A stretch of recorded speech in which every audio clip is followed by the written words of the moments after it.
Welcome back to the channel and welcome back to another edition of The Fan Show. We're here to talk about Tottenham. I am here to talk to a number of Tottenham Hotspur fans from all around the world about all things Spurs. Talking Tottenham, the 2-0 away win at Reading on Saturday. Of course, our first pre-season friendly. Thomas Frank's first game in charge of Spurs. And it was a decent performance, a decent professional 2-0 win. We'll also be talking about Thomas Frank and the transfer window. In fact, we will be talking about what the guests want to talk about.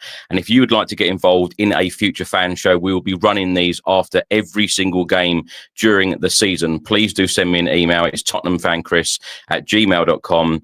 At the moment, we are live on Facebook, on X and on YouTube.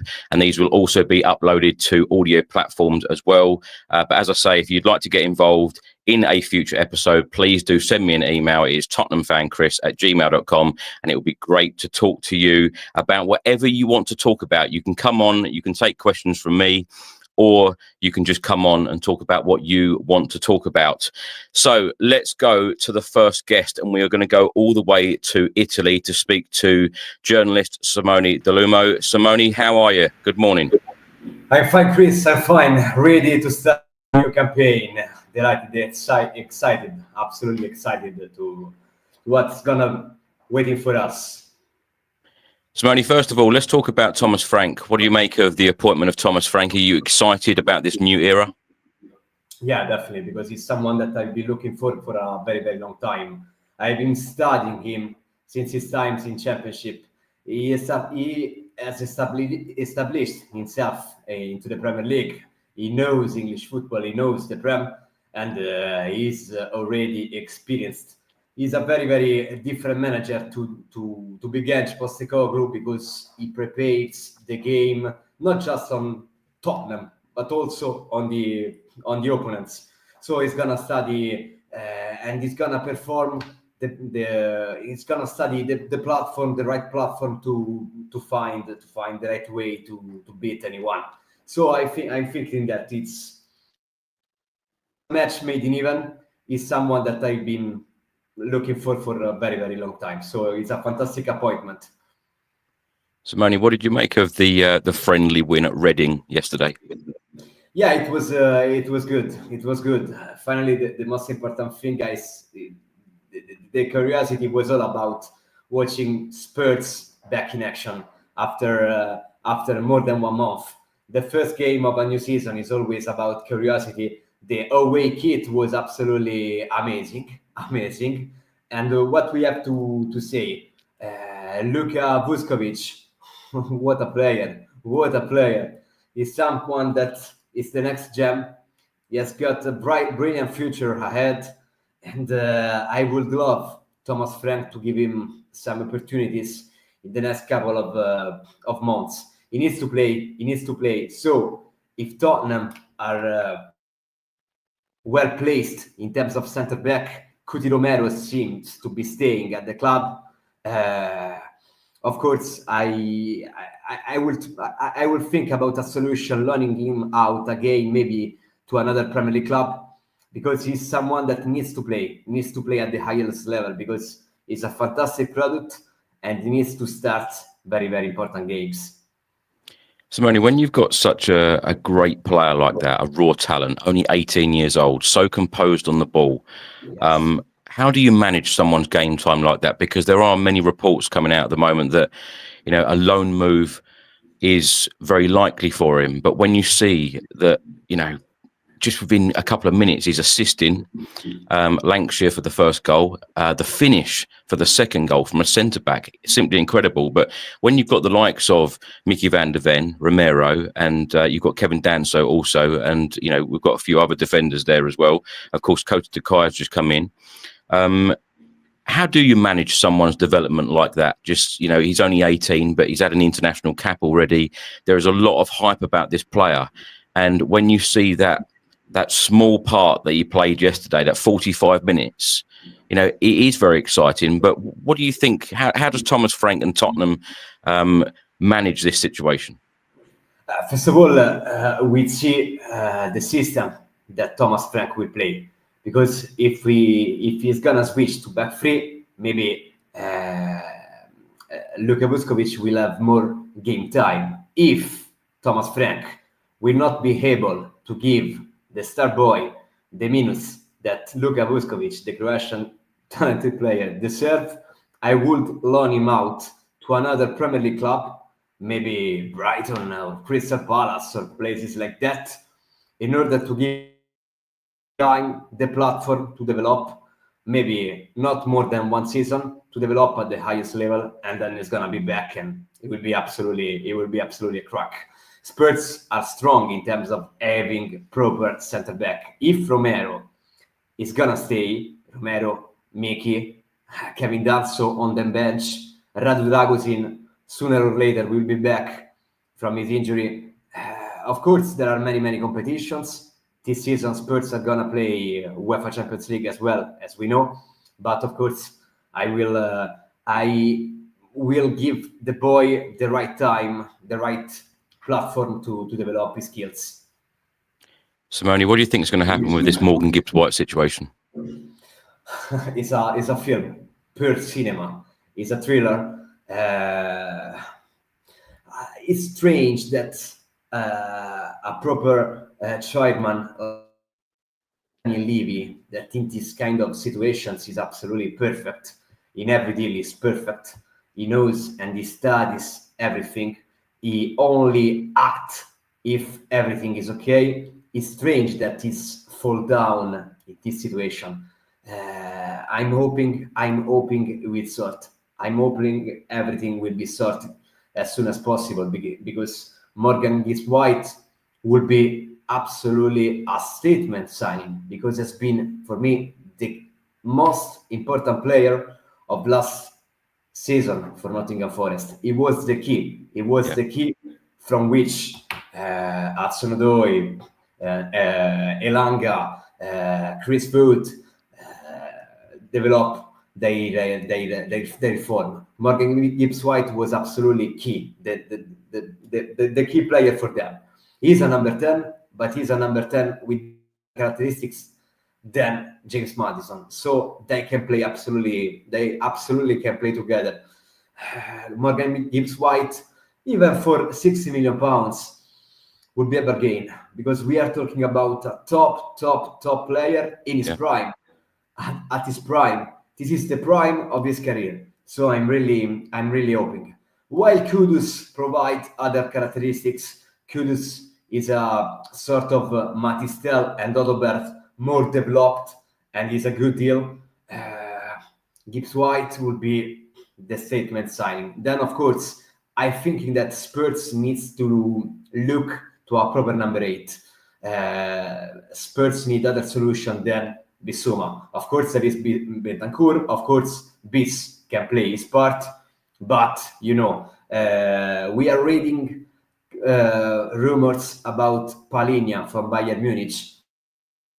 That kind of player would be absolutely massive in terms of the technical side, the tactical side of the squad.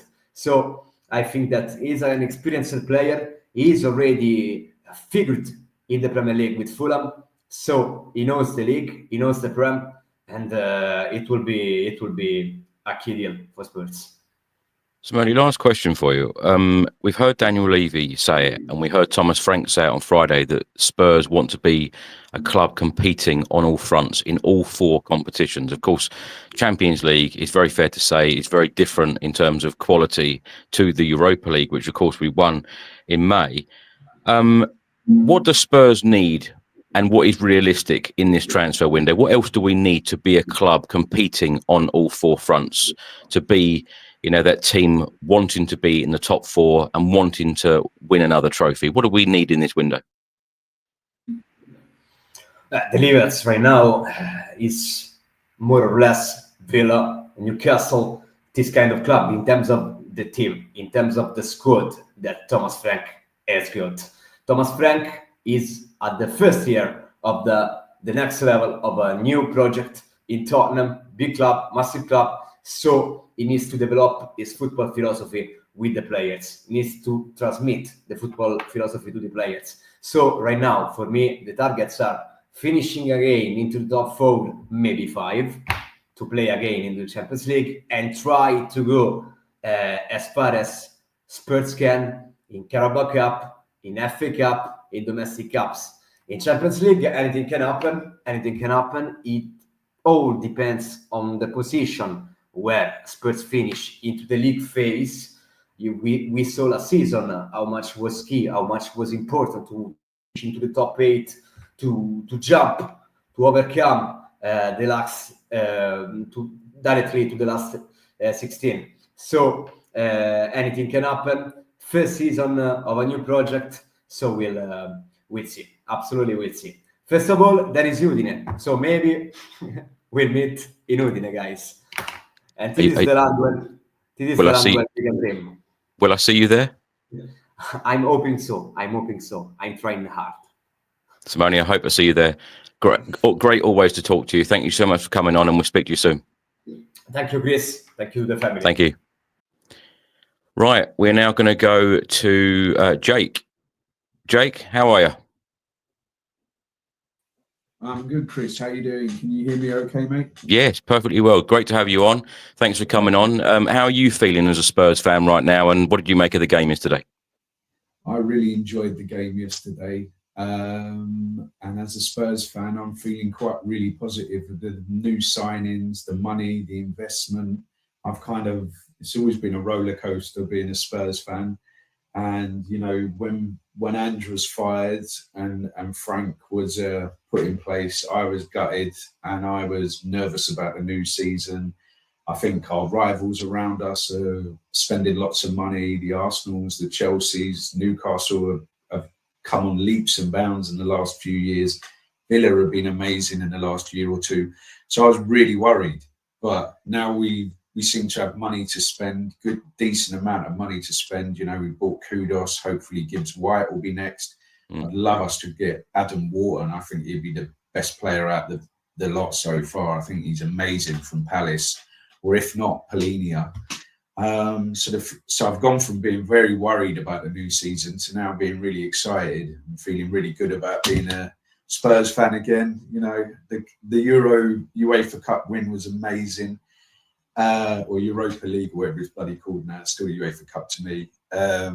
And yeah, it's been such a roller coaster. You know, we had the amazing run under Poch, and then since then, Poch being fired the way he was, I was quite disillusioned. But the Europa Cup win and the fact we got investment and money to spend now, I think the future looks bright. I'm excited by Frank. I think he speaks very well. He's going to give the PR department much less headaches with his interviews than Ange might have done. I agree. Yeah, so I'm excited, mate. I'm really excited. Bring it on. And I've made some notes about the game yesterday because I had a few beers and then a few more to watch the boxing as well. So it's a little bit of a blur. But no, I thought it was a fantastic performance. I thought Alfie Devine looked brilliant. Quick, sharp passing. Great to see him. Mikey Moore, these quick feet, reminds me of Gaza. Gaza is one of my all-time favourite Spurs players. And that little jinking run he did between two Reading players, I thought was fantastic. Romero, great performance. Really hope he stays. Desperate for him to stay this season. I think that will make a big difference. God, what else? Kudos. It was nice to see someone taking great corners. Still have nightmares about Christian Eriksen taking corners for Spurs. Thought it was a great debut by him. Vuskovic, wow, unbelievable performance, debut. You know, what can you say about him? I really hope we see a lot more of him this season. I'm rambling now. Would you like Vuskovic to ask you a question? Stay or go out on loan for next season? I want to see a lot more of him, Jake. But I tell you what, I'm very, very impressed with what I've seen so far. From what I've seen of him in another shirt, you know, not a Spurs shirt, very impressed. And from what I've seen of him in a Spurs shirt, very impressed. But this is what this pre-season is all about: impressing the manager. And I love to see when the youngsters, particularly a new player like this, only 18, and he just seems so mature for his age. I'm very excited about, you know, the future of some of these young players. It is very, very exciting, but I feel like it's in their hands. You know, grab that opportunity, give that manager the headache to say, look, I want game time. I want to stay here. I know there's a lot of reports about him possibly going out on loan. We could go through half the players that played yesterday. Some of them are being linked away with permanent moves. Some are being linked away with loan moves. But it is about these players now in this pre-season time to really give that manager the headache, which I love. There's nothing better than for a fan to watch this squad and these players to give the manager the headache and have that real depth, because that's what we've missed, in recent years, the depth from the squad as well, and, from the bench. And, a player like him could be a very, very exciting player. And I always like to see a player, not only take their opportunity, but get the game time at the start of the season. So it'd be interesting. It'd be interesting to see how he does develop, whether, for his own development, the best for him, is it best to send him out on loan to play week in, week out, like he did last year? Because it's always very difficult for a player, particularly so young, when they're so used to playing game after game after game, every single minute. And then you go back to your parent club like Spurs and then get no minutes at all when you've got the likes of Van der Ven, Romero, etc. in there. So a player like this just simply wants to play. So that is really important to the player. So I feel like the player, his agent and the club need to sit down and say, look, how many minutes is he going to get? Of course, Thomas Frank would be involved in that conversation as well. But, when we see as fans, him deliver like that yesterday, assisting just within a couple of minutes of putting on that Spurs shirt and then scoring the way that he did. What a finish. What a finish. This is weak foot as well. I had to Google it before I came on. I was like, that can't have been his weak foot. The way he passed it into that corner so effortlessly, almost Kane-esque. But no, he's right-footed, and that was his left foot. So for a centre-back to be confident to just strike the ball like that with his weak foot, and there was a goal. You'll know better than me because you know everything Tottenham. But I can't remember who he was playing for. But didn't he score like a bicycle kick or a scissor kick from a corner when he was on last season? Well, Jake, can I ask you about the set pieces, because you mentioned Mohamed Kudus there, crossing in. I feel like we didn't mention this enough on the podcast after the game on Saturday, but set pieces. The set pieces on Saturday against Reading were really, really decent. And I feel that we are going to be a real threat. And I know that Thomas Frank is very, very big on set pieces. And I don't know whether you saw a number of videos that I posted on YouTube yesterday that at half time, Thomas Frank and all of his coaching staff actually stayed on the pitch and they were communicating with the players throughout. And I know that some people, particularly a couple of Arsenal fans, commented on X that I posted it on there as well.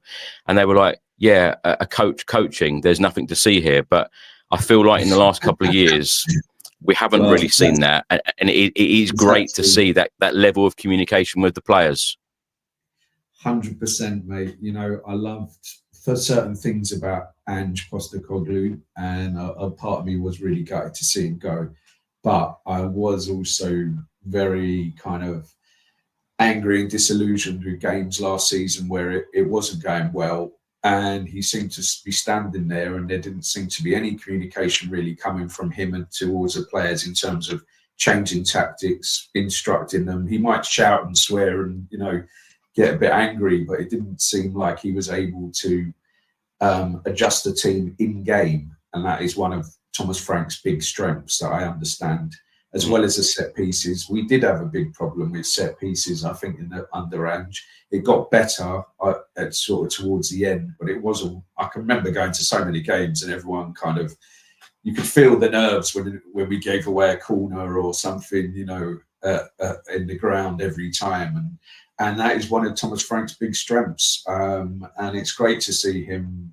I think we've got a new set piece specialist, if I'm right. We've got a whole new coaching team, haven't we? And I think the set piece guy is, I can't remember his name, but anyway. And I think the other thing that Frank's done to kind of address it is it seems like a lot of the players we're signing are quite big and tall, which is something I think we've needed. Yeah. They're all kind of mostly 6 foot plus, I believe.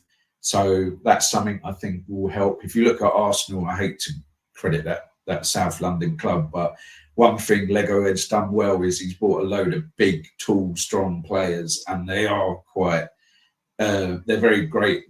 They're amazing at set pieces. How many goals has bloody Gabriel scored from corners in the last couple of years and that? And if Frank can kind of copy that, that would be great. And I thought it was interesting, but I was watching it on Spurs play, and it wasn't great camera angles, but from what I could see from the corners, it looked like every player really knew what he was supposed to be doing, both defensively and offensively. Even if they weren't able to get the ball, they were pulling defenders away and creating space and gaps, and their marking seemed a lot better.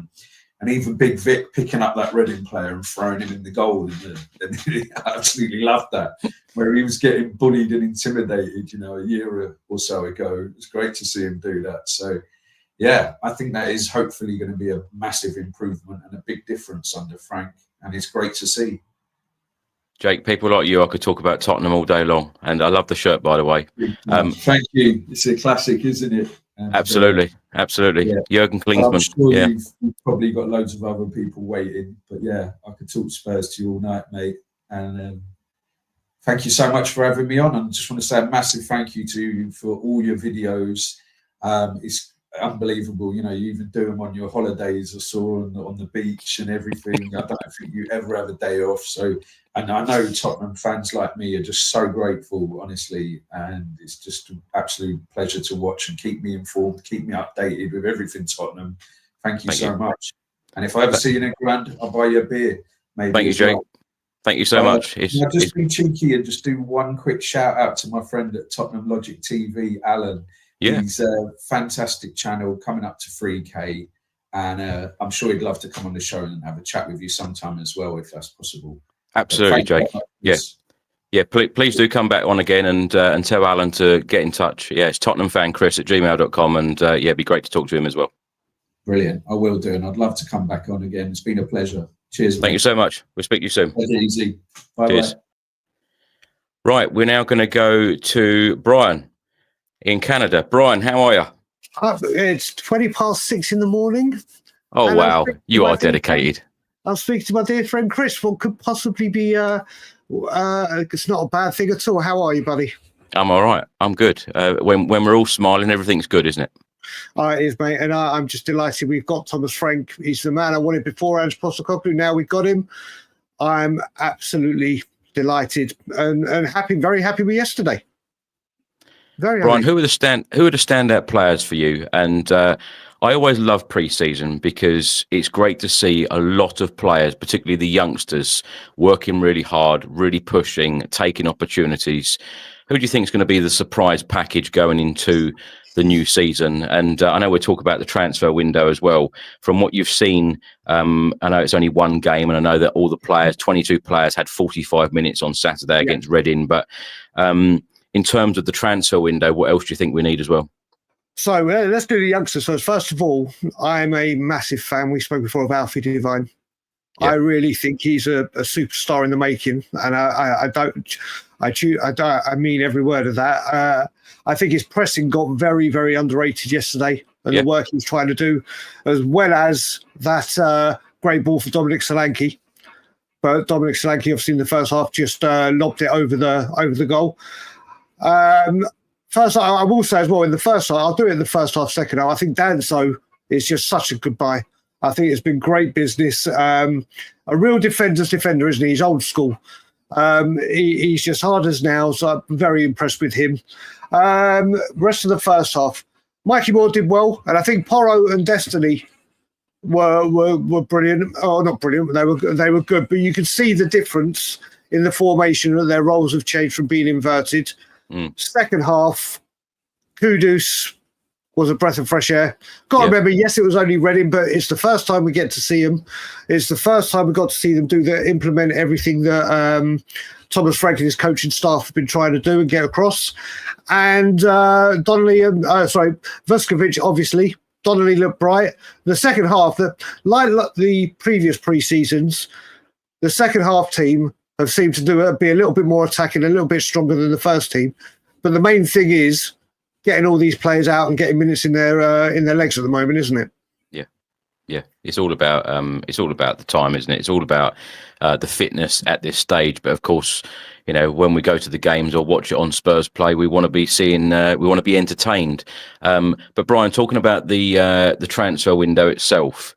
There was a very exciting 24 hours of Mohamed Kudus signing. And then we got the here we go from Fabrizio Romano on Morgan Gibbs-White. This one isn't over the line yet. We are all living in hope that this one does get over the line, which I'm sure you will agree will be a real statement signing for the football club. But not putting a negative spin on it. When you look at all of the clubs around us, every single team is doing some serious business, spending some serious money, and this window could be the biggest window ever in terms of money spent in Premier League history. So as well as us signing the likes of Mohamed Kudus and possibly Morgan Gibbs-White, what else do we need to be able to compete on all four fronts, like Daniel Levy said, like Thomas Frank said in the press conference on Friday, when you've got all of the others really strengthening as well? Yeah, so first of all, I'm a massive, huge fan of Morgan Gibbs-White. Chris, you'll remember a game, you were probably there, when we lost 3-2 to Wolves. Beat Wolves 3-2, and Foyth gave away 2 penalties. The best player on the pitch that day was a 17-year-old Morgan Gibbs-White. He was unbelievable. I think he is such a fantastic player. I put him right up there with Eze for me in the hit list of players. I adore him, and I've been quite vocal about it on Twitter. And if it doesn't go through, I'm going to need to put the out of office on Twitter because I'm going to have a lot coming my way. I think he's fantastic and will be absolutely outstanding. I think he'll be our best midfielder instantly. One thing people will be surprised about, I don't think this is Levy's fault. I'm not putting anything. This still needs to get done. This is Marinakis being a pain. I think this still does get done. I think he will come to Tottenham Hotspur. I think what's put a real kibosh on it is obviously, like you said, it would have been a great 24, 48 hours. And now this delay, and there is an appeal. There's not an appeal. He started for Forest yesterday, which we must remember. Harry Kane played for Spurs before he went to Bayern. There's people that play pre-season and then sort their moves out. I wouldn't read anything into that, Brian, that he played on Saturday for Forest against Monaco. But on Monday morning, Forest do travel to Portugal. Yep. So do you think he'll be on that plane? I really hope not. I'm really hoping we hear something today. But I will not give up the hope on Morgan Gibbs-White until 11:01 September the 1st. Window shut. But I believe it's 7 p.m. this year. Oh, okay. So 2:01 Toronto time, 7 p.m. It's those 4 hours that are going to kill us, Chris. Those are the 4 hours. No, I think it gets done. But then going on to what you were saying about the window, it's now looking like, obviously, I also think maybe Spurs don't want to make any bids public while this is going on. Yeah. And then after this sorts itself out, there could be a lot going in, a lot going out. But the concern is, I can see Liverpool have just.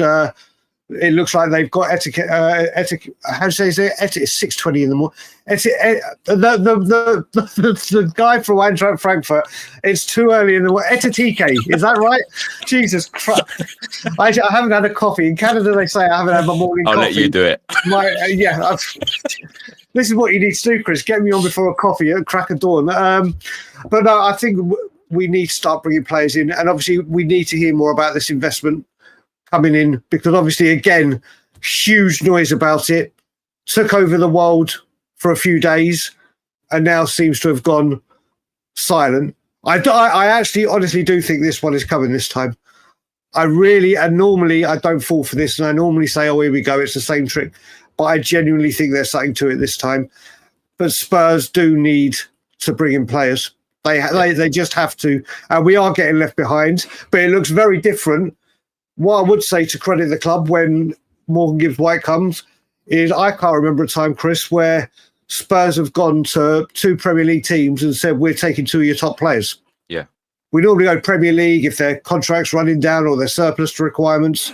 So if we get a Kudus, which is done and dusted, obviously, and a Morgan Gibbs-White, that's 2 immediate Premier League first team ready players that have done it. But we do need to get a wriggle on with things.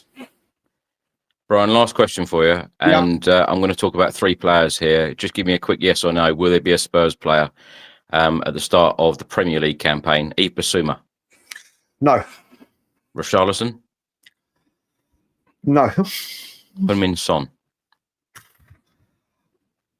The more this goes on, I don't think so. I thought it was a very sad situation yesterday with Heung-min Son. He looked extremely disappointed. He looked quite sad actually before the game, which I thought was pretty odd. And then when he finished the game, looked very, very disappointed in his own performance. Yeah, he did. And you know what? The performance wasn't the greatest, but it's his body language that I think spoke more volumes than the performance. They just didn't look something right. And Heung-min Son, whether he stays or goes, will have my blessing. And I think if he says this is his time and he does want to move on, I hope the club facilitates it so he can get his desire. He has done everything. So he's done everything for this football club. He stayed loyal. He'll go down as the captain that got that beautiful trophy that's sitting behind you. And he will go down as a Spurs legend, no matter what. Yeah. And he should make his decision of what he wants to do. And if he does want to go, then off you go, Sonny. Thank you for absolutely everything you did. Yeah, well said. Brian, get back to bed or get a coffee, one of the two. I don't know. I'm going to go and listen to the Eintracht Frankfurt's player name to make sure I get it right the next time I have to say it when I do a Liverpool reaction with you or something. But one thing I did want to say, Chris, very quickly is your tweets yesterday. First of all, I commented on the one you said with his coaching staff and how refreshing and wonderful was it to see him with their iPads, the tactic board, just and set pieces. Defensively, we look so assured. When corners were coming in, they looked set up, ready to go. It looked so night and day. And I have to say, on the final one, I retweeted one of the Arsenal fans that tweeted your things because they said, shocking. Coach talks to players. Yeah. So I had to retweet it with the picture of the Arteta light bulb and the speakers playing "You'll Never Walk Alone" at the training ground. So I don't know why Arsenal fans are doing this. Shocking news: coach talks to players when they pass a light bulb around in the training room, changing room. I need a coffee. A coffee. I'll let you go, Chris. Do you know? Go on, Chris. I was going to say, do you know, a lot of you have a lot of banter and a lot of, messages amongst yourselves with Arsenal fans. I don't tend to get involved in all of that, but yeah, when one of the Arsenal fans put on yesterday, they just don't understand, do they? The fact that what I meant by that of, the last couple of years, we would never have seen someone like, and this isn't a dig at Ange Postecoglou, by the way. It's just I wanted to point out that it was different. When something is different, I like to point that out to see, to say what I've seen that is different, during pre-season, because pre-season to me is absolutely fascinating, especially when a new manager comes in and you see how differently they do things. And it wasn't only Thomas Frank, Matt Wells went to virtually every single player, even at half-time as well, and even at the final whistle. Jed Spence was just about to walk down a tunnel. Matt Wells stopped him and he was talking about certain incidents in the game. And that was also public. And I love to see that as a fan because, they seem to be so engrossed in talking about the game, what you should have done better, what you could have done in certain positions and at certain times. I love all that. It is a complete contrast, isn't it? Like you said, it's not a dig at Ange Postecoglou. We wanted a coach that came in and developed players and coached players. And that's what he was showing. And that's what he does. And this is what we needed. I'm just over the moon. We have got Thomas Frank. I've seen Spurs fans have said he's got no aura or no charisma. I'm like, he has. You're just not seeing it. I think we're onto a very good thing with Thomas Frank. Not just that. I think, Chris, I don't know what your take on this will be. I think his coaching staff is probably, when have we ever been allowed to bring in like 8 coaches? Yeah. And so this is another reason why I think the investment's coming, because it's never happened. We've lost managers because of coaching staff. So I think the actual roles they've got and the levels they are, I think this is one of the most exciting coaching units we've had in Levy's tenure, if not the.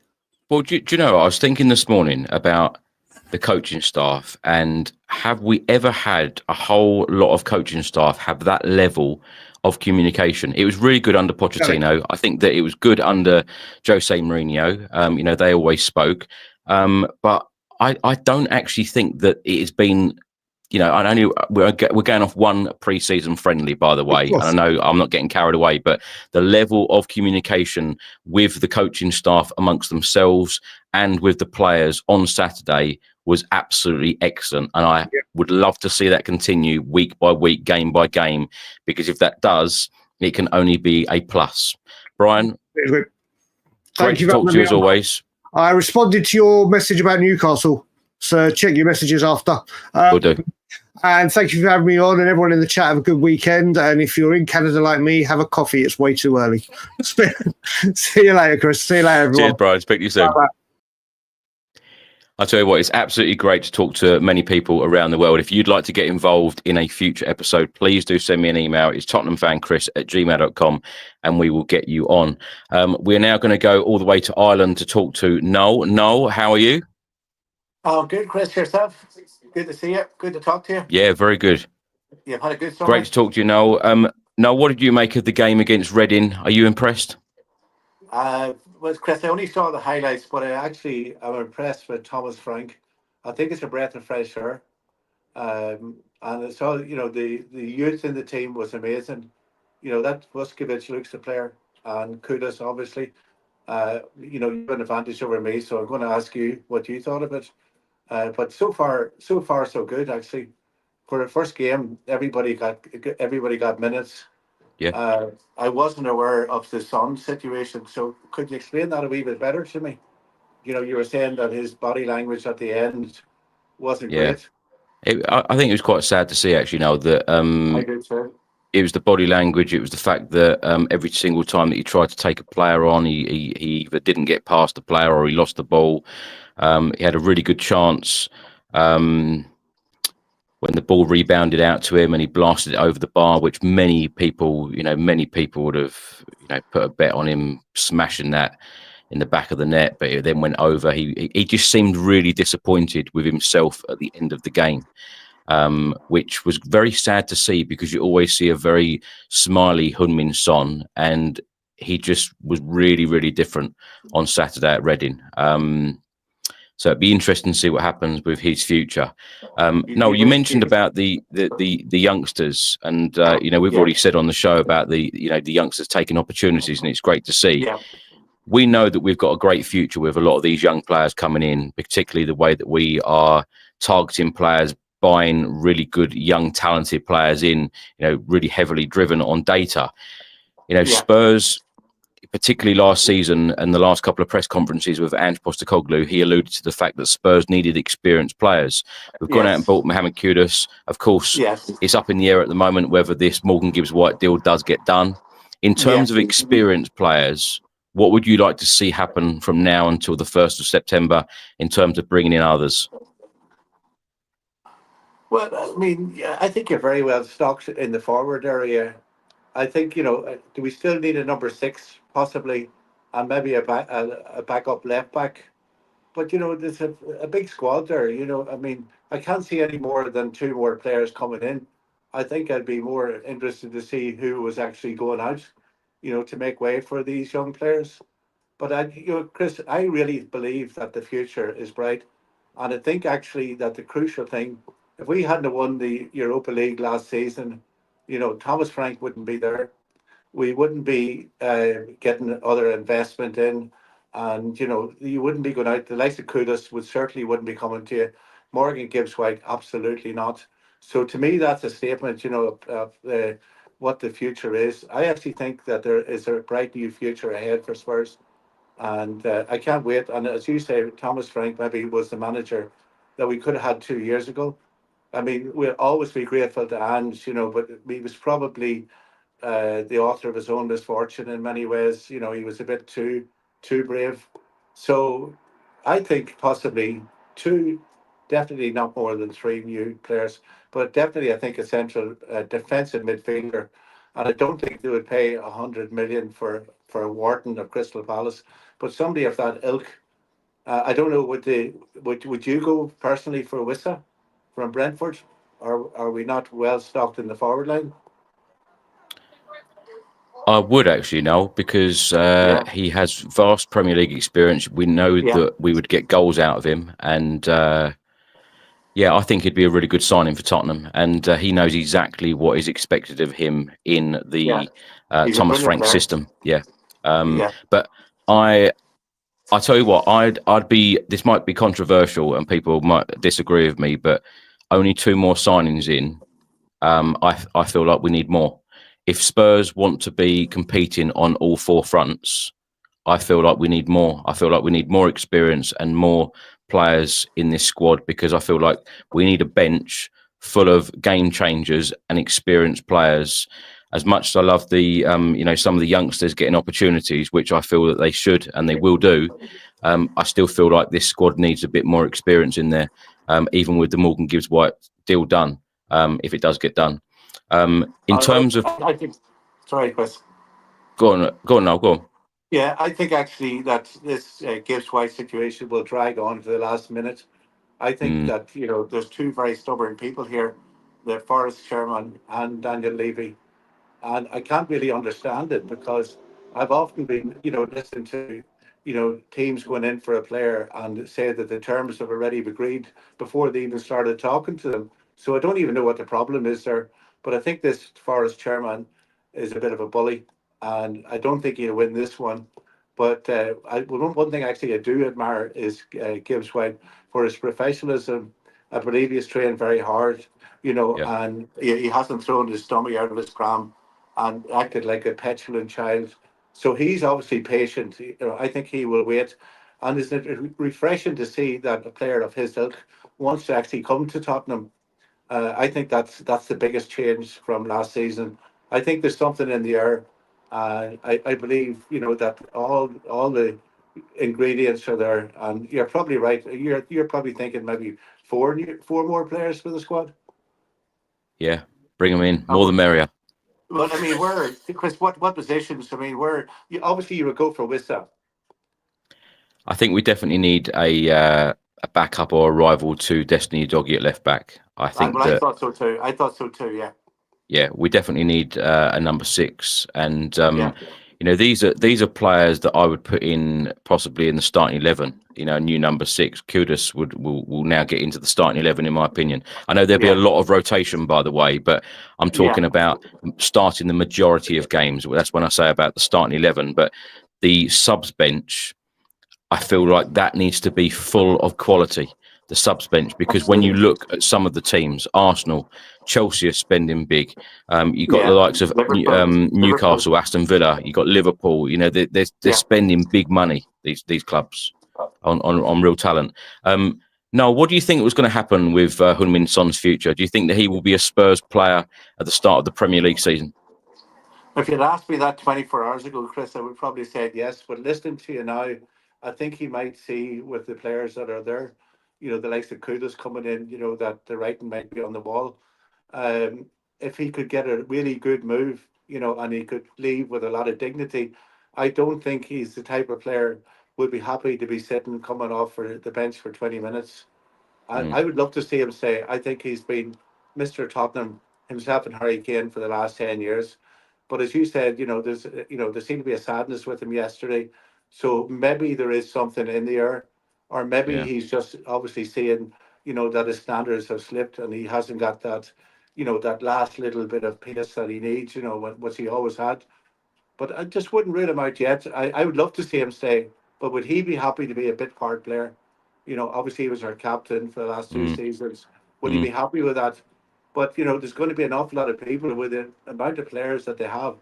There's going to be an awful lot of people disappointed. There's going to be people not even getting into the match day squad. yeah, So it's interesting times, and you always said it. If you don't have the squad, you have to be able to compete. You have yeah, to have two players for every position. yeah. So interesting times ahead, Chris. I'm actually very excited about it, and it was desperately sorry the way it ended for Ange. But I think actually that if Ange had stayed and things he struggled a bit, he would be the first manager out by October. Mm, So I think there's a brave new era coming, and in fact, I think the fact that they're openly talking now about challenging for the Premier League and the Champions League in time to come. There must be investment coming. Has to be. The attitude seems to have changed. Obviously the stadium drained their finances for a long time, but they still spent a lot of money, albeit not very well. In some cases, we did buy some duds along the way, but like Gibbs White coming to you and Kudos and others possibly. I think it's good, Chris. I really do. Yeah. And Now, I'm just confident of a very strong finish, a very strong season. yeah, well, season's very long. That's all I'll say. Yeah, See, we a know couple that. of injuries. We know that. Yeah, exactly. A couple of injuries, then we could be back to square one. That's what I'm saying about the number of signings that I'd like to see come in.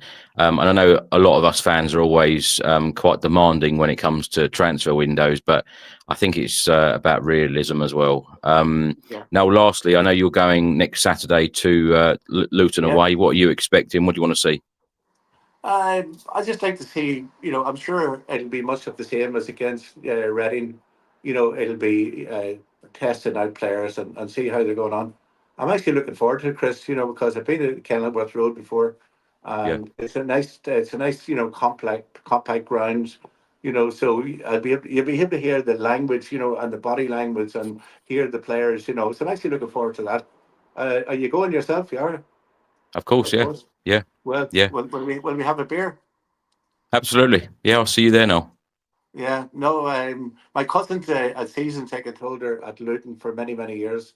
So this is an opportunity, and really looking forward to seeing the like of Vuskovic and Kudos and people like that, And I want to ask you one question, Chris.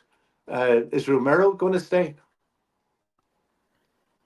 I hope so. And from what Thomas Frank said on Friday, he seems very committed and he's looking forward to the season, which is great to see. And I would expect actually that Thomas Frank is going to name Romero as the club captain for next season. That is exactly what I expect to happen. That's the way I see it as well. Yeah. And is there any change in tactics? I mean, do they still play the high line? Was they playing the high line yesterday, or was it a bit more I felt cautious? like it was very pragmatic yesterday. I felt like Thomas Frank changed things up to how he saw fit, and that's exactly what we saw him do at Brentford. One of our channel regulars, Kate, actually mentioned and pointed out that Thomas Frank used 9 different formations last season at Brentford, and that's exactly what I expect him to do at Spurs. He'll keep changing things up all of the time. To whatever opposition that we have in front of us, which that's why you bring in a manager like this. Yeah, Chris, I don't know if you remember last season, where Brentford, one of the teams that used to score in the first or second minute. It was incredible for about first minute, 6 or 7 matches. Yeah, we'd like to see in Buemo in particular. Yeah, we'd like to see a bit of that, definitely. Yeah, definitely. Absolutely. I feel Yeah. like we're going to see a different way as well. Of course, they're auditioning for the throw-ins and the set pieces. I feel will be different. So it's going to be good. I'm quite excited, but it should be exciting when a new manager comes in. It should feel exciting. But of course, we've got to get through this pre-season, and then a month into the Premier League season, then we'll know exactly how we're feeling ahead of the campaign. But to me, Chris, it's something there. It's a change of attitude. Yeah, it's releasing the purse strings. Like 115 million in 2 days. I know we haven't got Gibbs White yet. I think that's inevitable. But 115 million in 2 days. When did you ever see that? It's a long time since you saw that. A long may it continue. That's what I say. Absolutely. Yeah. No, I'll see you on Saturday for a beer. Yeah, we're looking forward to it, Chris. And come on, you Spurs. Cheers, Noel. Speak to you soon. Yes, Chris. Right, we're now going to go to Jamie. Jamie, how are you? I'm good, Chris, mate. How are you? How was your holiday? Yeah, very nice, thank you. It seems a long time ago now. Jamie, did you watch the game yesterday? I didn't see the game, but I've seen quite a lot of the highlights. And Kudos looked like he impressed, taking the set piece. He gave us something different that we haven't had for a couple of years, I'd say. Different option in the attack, and also the young, I keep saying his name wrong, the centre half, Vuskovic, when he came, he took that goal brilliantly. But I've heard a lot from him in Belgium and he's really rated, isn't he? Yeah. How are you feeling ahead of the Premier League season? Because of course We've got Luton next Saturday. Then we go to Hong Kong to face Arsenal. Then Newcastle in South Korea. Then our final pre-season friendly, Bayern Munich away, which you would expect Thomas Frank to go fairly strong in that game, ahead of that PSG Super Cup final. And then just a couple of days later, we face Burnley. These games are going to be coming thick and fast. The players are going to be doing a lot of travelling. How are you feeling about this pre-season schedule, and how are you feeling as a Spurs fan going into the Premier League campaign? I know there's still a fair way to go in the transfer window, Jamie, and Spurs could get a number of deals done, either departures or more incomings, which of course I'm sure that a lot of us want to see. But how are you feeling overall? Yeah, I'm feeling pretty positive. I've got to be honest with you. You know, before, like we said it a few times on here, I wasn't a fan of the last manager. I feel more optimistic this season. I feel like we're going to be better coached. I think, like I say, he said about the set pieces, which I think is a big thing, that he's going to work on that. The long throw-ins. Yeah. If you can score from a long throw-in, what is wrong with that? You know, it's all like, it counts the same thing for else, a corner. Who cares how you score? Exactly. You know, like Arsenal made how many goals did they score with Rice and is it Gabriel? Yeah. And Saliba, you know, if we can do it that way, we'd be proper coached. And I do think we need a bit more in the transfer market. I'd like to go in for Harvey Elliott, if I'm honest. I think he could be like a top player. I watched him, some of the under 21s, and I've seen him last year for Liverpool. You know, coming on, got a right left peg on him, and he doesn't hide. You know, you always know he's going to looking to make something happen. Yeah. Something like that, because I still think we're weak in the front three. I think Kudus will walk straight in. I think Solanke and probably Richarlison will stay, but I still think we're a winger. I think Son will probably go, which is sad the way it's all sort of playing out. I think best to let him go on a high rather than drag on next season, if you like. And but I think was a bit of a waste of time, if I'm honest with you. And Odegaard, I don't know if he's ready. I still think, and Johnson, I'm not a fan of. So I still think we're one short in the front three, if I'm honest. Jamie, yesterday, one player that really did shine was Alfie Devine. These sorts of players, what do you think the future holds for someone like him? Because, as I mentioned earlier, talking about Vlozovic, it's funny because these players, they go out on loan, they play every single week, they virtually play every single minute, and then they come back to their parent club like Tottenham, and then it's like, well, I want minutes, I need minutes, and they're so used to playing. What happens here? Because he was one of the shining lights in the first half for Tottenham. Do you think he's going to get game time, or do you think that we'll end up sending players like Alfie Devine out on loan again? What's the right thing to do? Personally, I don't know if it sounds selfish. I'd rather keep hold of them, at least for the first half of the season. If they're not playing, then maybe loan them out in January if they're not getting no game time. But difference with them two is they have been out on loan and they've been playing. Now I think it's time. With Moore, I think maybe he could do with a loan because he come straight into it last year. And I think he could do with beefing up a bit. And I think he'll be a top player, eventually. But even Archie Gray, I don't think they'll loan him out because of the money they spent. But I think maybe he could do with another loan in the Premier League, to a lower Premier League side. But with them two, they've been out on loan. I think from what I hear, they've done well. And I'd like to see more, especially the centre-half. I think he could be... I've heard a lot about him for the last couple of years, but I think... he sounds like he's going to be a real top player, but even if you use him in the Carabao Cup at the start, and if he had a weaker Champions League, I know it's not like the Europa League, but it might be limited. But if you can fit him in maybe to the lower Premier League, to watch him, I think I'd rather keep hold of him for the first 6 months. Jamie, on Saturday, Thomas Frank confirmed that Richarlison trained well, but we are building him. He is expected to play next week against Luton. Talking about new Japan international defender Kota Takai, he said he's got a minor issue. He will train with us next week. And then Manor Solomon also missed the game with a minor calf injury. Manor Solomon, what do you make of his time at Spurs? It was quite short-lived, and then he went out on loan to Leeds, a successful loan spell, and it's fair to say without Manor Solomon's goal, Leeds wouldn't have been in the Premier League for this coming season. Do you think that Thomas Frank, and do you think Spurs will give Manor Solomon a real chance, or can you see him going out the door? I can see him going out the door. I think they're probably going to lose patience. Like last year he done well at Leeds, but when he first signed for us, I can't remember who we played. It might have been Fulham home side. I thought he looked quite tricky when he come on. Then he got injured. We didn't see him again. And I think if he's injured again, if it keeps happening, I think they're just going to lose patience with him. But it's like Richarlison. I think Richarlison will stay, but I think in a way, if they got a decent offer, they'd like him to go because they're probably getting a bit fed up with him. You know, it's not his fault, but he keeps breaking down. When he has a few games in it, and you think, God, there is a player there. He breaks down. Frustrating. It's frustrating for him as well. What about Mohamed Kudus? How excited are you to have him in a Spurs shirt? Yeah, I think he's what we're looking for. He could be the missing piece, one of the missing pieces to the jigsaw. I'm from Essex, so I've got a lot of West Ham mates, and they're gutted about it. But I also think the first year he was unplayable. But he's got bags of ability, but it's his mental attitude with him. You know, the second year he threw his toys out the pram a bit, I think. But I think if we can have a good year and get him firing, I think he could be a real top player for us. Jamie, lastly, what's going to make you feel really confident going into the Premier League season? So when we face Burnley, 5-3 on the 16th of August, when we're at home to Burnley, when the Premier League is kicking off for us, what needs to happen from now until then for you to be really confident as a Spurs fan that, and I'm going to say it again because Daniel Levy and Thomas Frank, said it on Friday, competing on all four fronts. What is realistic and, what's going to make you feel confident going into that Premier League campaign?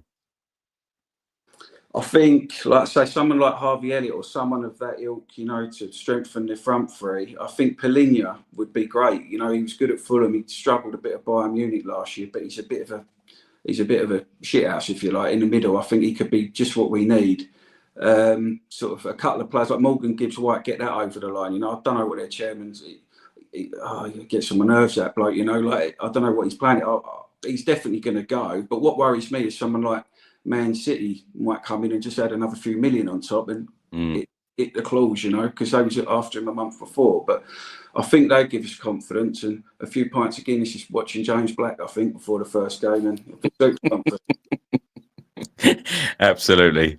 Well, Jamie, thanks so much for coming on, and we'll talk to you again very soon. Yeah, cheers, Chris. All the best, mate. Cheers. Right, we're now going to go to Andy. Andy, how are you? I'm fine, mate. You? Yeah, very good, thank you. Thanks so much for coming on. How are you feeling right now as a Spurs fan, and how are you feeling about that Reading 2-0 win? Yeah, it's very good. I mean, like most people, I just saw a few highlights and the bits that you posted. But it looked very, very good.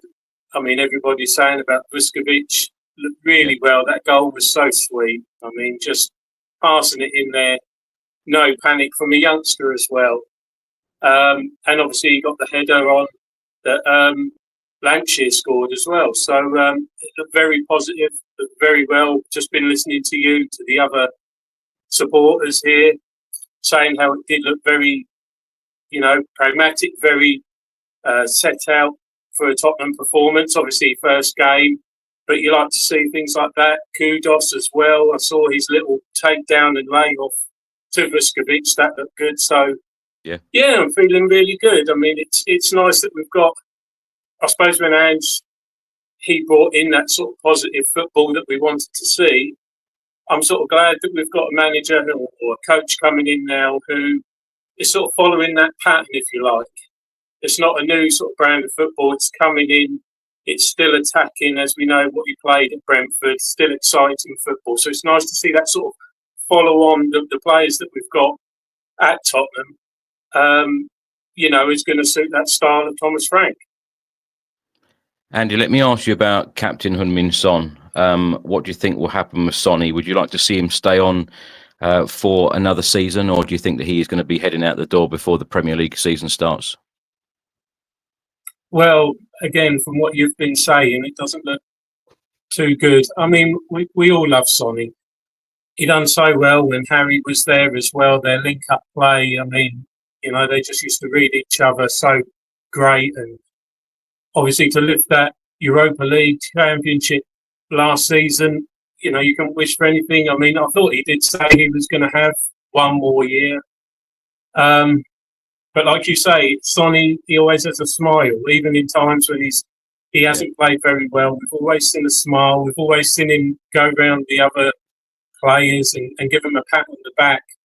To hear you sort of say, well, no, it just didn't there's something missing there. There's something not quite right.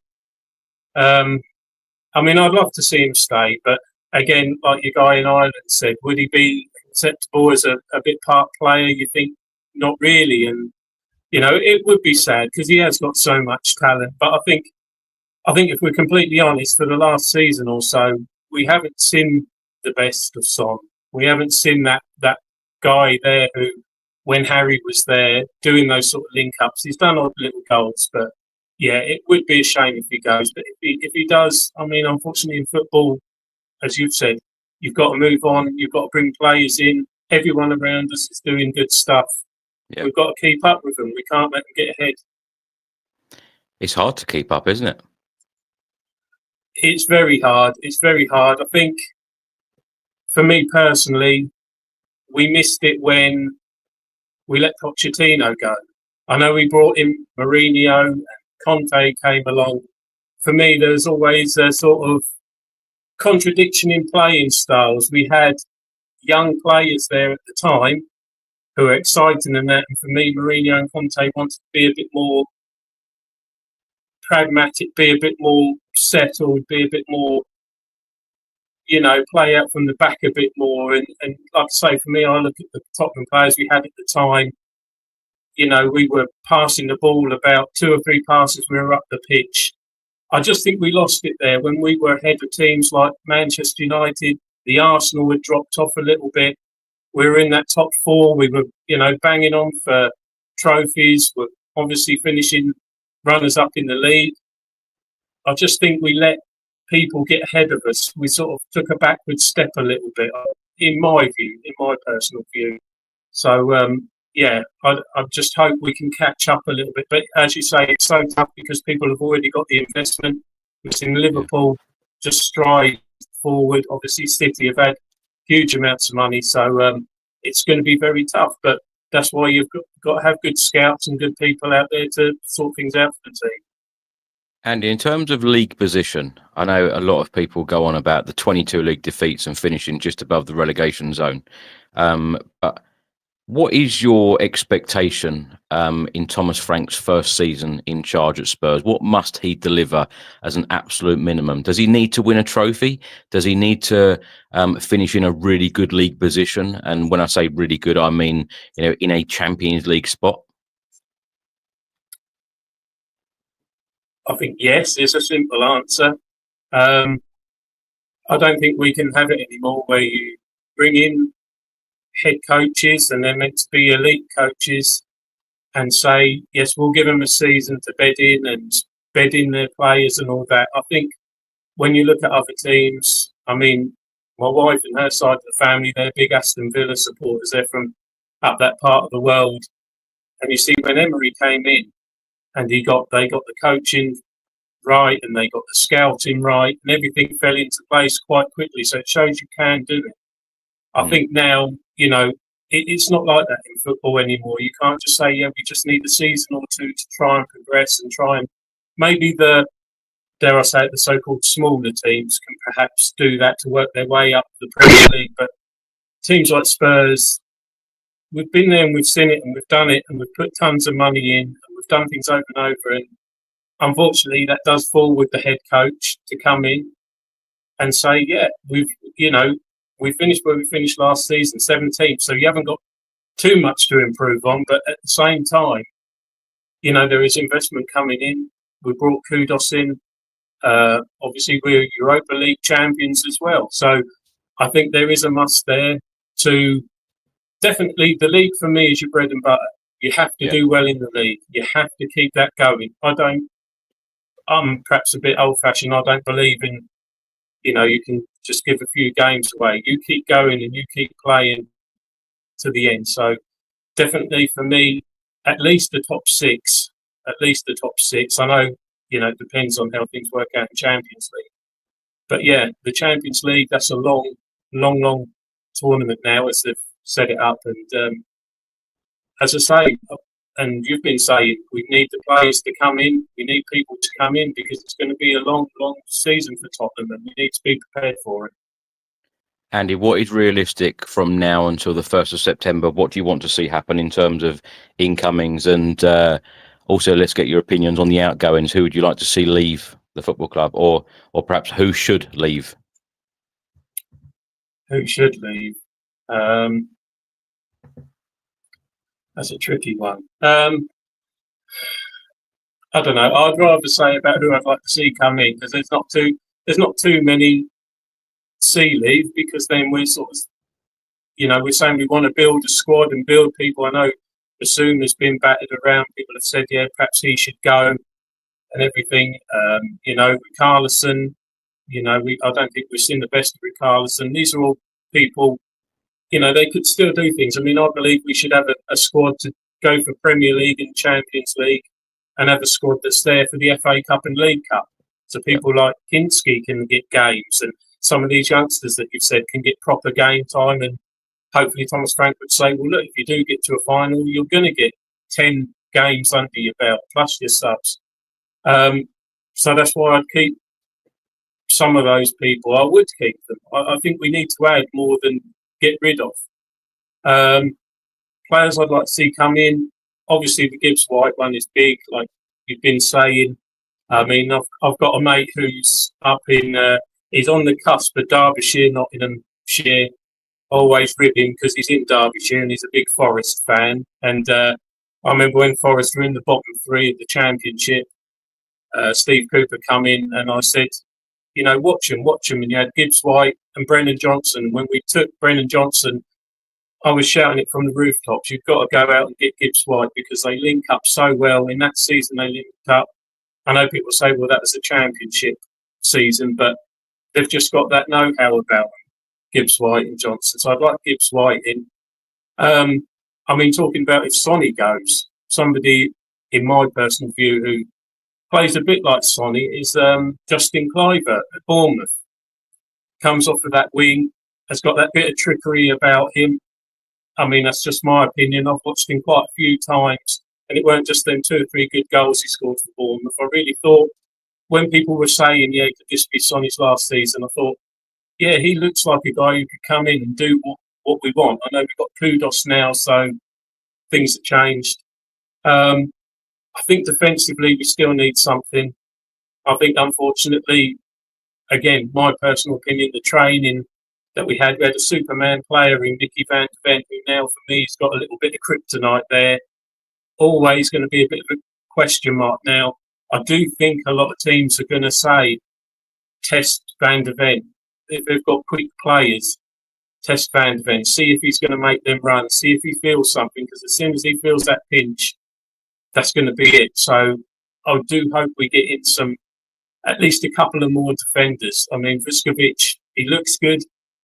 To me, I'm of the opinion, if they're good enough, put them in. I don't care the age or how many games they've played. He's had a great loan spell, two seasons away from us. He's come back yesterday. Could just be the start, as you've said. It's one game. But, there's people, I've got it written here, there's a young guy called Connie de Winter at Genoa. Yeah. 23-year-old Belgian international. He looks really, I've watched 2 or 3 videos on him. He looks really, really handy. So, I think like you, I know the other guy from Ireland said maybe 1 or 2 to come in. I'm still with you, sort of saying maybe 2 or 3 at the back, a couple more in the midfield, and someone like a Visser who can help out and support up front. I think like Solanke's there a little bit on his own sometimes. You need someone to back up. You do need it. And again, as we've said, you've got League, you've got Champions League, FA Cup, League Cup. If we're going to try and do it all, and it is everybody's trying to do it all, win it all, you need to have that squad now. You need to have that expansive squad. And if there's 2 or 3 youngsters we can bring through, your Mikey Moores, your Latches, I'm more than happy. I think they're more than capable enough. I saw pre-season from last season where they played Hearts, and they were standing tall, shoulder to shoulder with men, really playing well. And I think we've got a lot there in the future to be proud of as well. Yeah, Andy, completely agree. You've been a great guest today. Thank you so much for calling in, and we will talk to you again soon, hopefully. Yeah, thank you very much, Chris. All the best for you, mate. Cheers, Andy. Thanks a lot. Right, we're now going to go to David. David, hello. How are you? Hi, Chris. Yeah. Great to have you I'm on. here in Australia, and I've been a big Spurs fan ever since Ange got the job. And, well, actually, I really think it was the right decision to say goodbye to Ange. I mean, it's fantastic. I started looking into it, and I thought, well, this is going to be very interesting to see how Ange goes, because he's done well so many different places, and I thought, well, I started following it, so look, I thought it was fantastic that they won the Europa League grand final, and now I could see also that Tottenham did not do very well in the Premier League, right? So I really thought that in the end, the Premier League was out of reach for Ange. It's one thing to look at Ange and get sort of, how can I say this, get motivated by his talks and the players. I'm sure they did. But at the end of the day, you also need to be a good coach and get the best out of the players. And I really don't think he was able to do that, especially when you look at the home and away games in the Premier League, finishing where they finished. I think it was 17th, right? So it was just above the relegation section. So really, I thought the decision was to let him go, but at the same time, just congratulate him for bringing such a great trophy to Tottenham. I always say, David, no matter how people feel about Ange Postecoglou, whether you were Ange in or out, or, whether people criticised him or whatever, he will be a Tottenham Hotspur legend forever, because, to rub shoulders with Bill Nicholson and Keith Birkinshaw, to be one of only 3 men to guide Spurs to a European trophy, incredible. So, I will never, ever say a bad word against Ange Postecoglou. Yes, the league position was not good enough last season. Some of those performances were not good enough, but in essence, he did actually jeopardise his own job to win us a trophy, and he got us over the line, which many, many didn't. Can you talk to me about how the media feel about Ange Postecoglou's sacking? Because I've got to admit, on the Tottenham news videos that I cover every day, the amount of quotes and the amount of pieces that I actually mention where the Australian media were not happy about Ange Postecoglou being sacked despite him winning Tottenham a trophy. Right. Okay. Well, we're talking about the media here, right? So they're after headlines, right? Now, Ange Postecoglou, who's done a fantastic job wherever he's gone, right? Yeah. But the thing is, we're talking about someone who may not necessarily have the wherewithal to be able to get the best out of the players in the home and away in the Premier League. We're talking about probably the best league in the world, right? So really, whatever the media says, to me, they're always just looking for a headline. They're always going to really come out and say, isn't this terrible? And that's going to get a lot of views, right? But really, at the end of the day, I think the best decision was to let him go and get someone like Thomas Frank. I mean, the biggest coup, I reckon, for Tottenham Hotspur is not any player signing, but the fact that they got Thomas Frank. I mean, he's, from what I can see, probably the best kind of signing you could ever get. He's going to get the best out of the squad at Tottenham, and that was the best decision that they could have done. So I really don't consider too much about what the media are thinking. I mean, at the end of the day, Ange Postecoglou got a fantastic trophy for Tottenham, right? So everyone's happy. Ange is happy. Let him go. It's nothing against Ange, but I don't think he's at the level that you could say that he really should be coaching a team like Tottenham, who are such a big club, and the expectation is that they would be performing at such a high level. I really don't think that Ange is the kind of guy that can do that for Tottenham. David, what would be a successful season for Thomas Frank in his first year? I reckon, look, if he can finish around about mid-table, as far as I'm concerned, then he's starting the process of bringing Tottenham up. I really don't think that we should be looking at well, we should finish here, we should finish there, because I think Tom himself would say, look, this is a long-term view. Let's just get the best out of the players, and I think that you will see that. And if they can provide good football and get like a decent level, a mid-table or beyond, then that will be good enough for me. And I think over a long period of time, number of years, he will be the kind of coach that will get the best out of the players. And really, I don't think we should be too concerned about achieving too much initially. I think, that's what I think. David, how did you become a Tottenham fan? I'm intrigued. Well, it just came about because Ange got the job. Look, So not long then. From I've been knee high, I've been a Liverpool supporter. However, once Ange got that job, I thought, and I just followed them every single week, and so look, I'm a secondary Tottenham fan, or maybe a first Tottenham fan, really, because of what Ange did and the interest that it gave me. So look, maybe Liverpool are my second team at the moment, really, because I really am. Since Ange took the job, I've really been interested in Tottenham. So yeah. David, let me ask you for a prediction. If the transfer window ended today, where would Spurs finish next season? And do you think that Thomas Frank can deliver Spurs a trophy next year? With the next season, I really don't know. I mean, as I said, I think Thomas Frank is a fantastic coach. So you can never write off someone with such credentials achieving something, So I couldn't really answer that. And really, it's probably not too much of a concern. What I'd like to see is Tottenham starting to play better football than what they did under Ange, like week in and week out. And so I think that Frank is the guy to do that. And I think it will happen over time. And I don't think that, we're competing against teams like Liverpool, Arsenal, Man United, who have got so much more money. And they already have the quality and the coaching.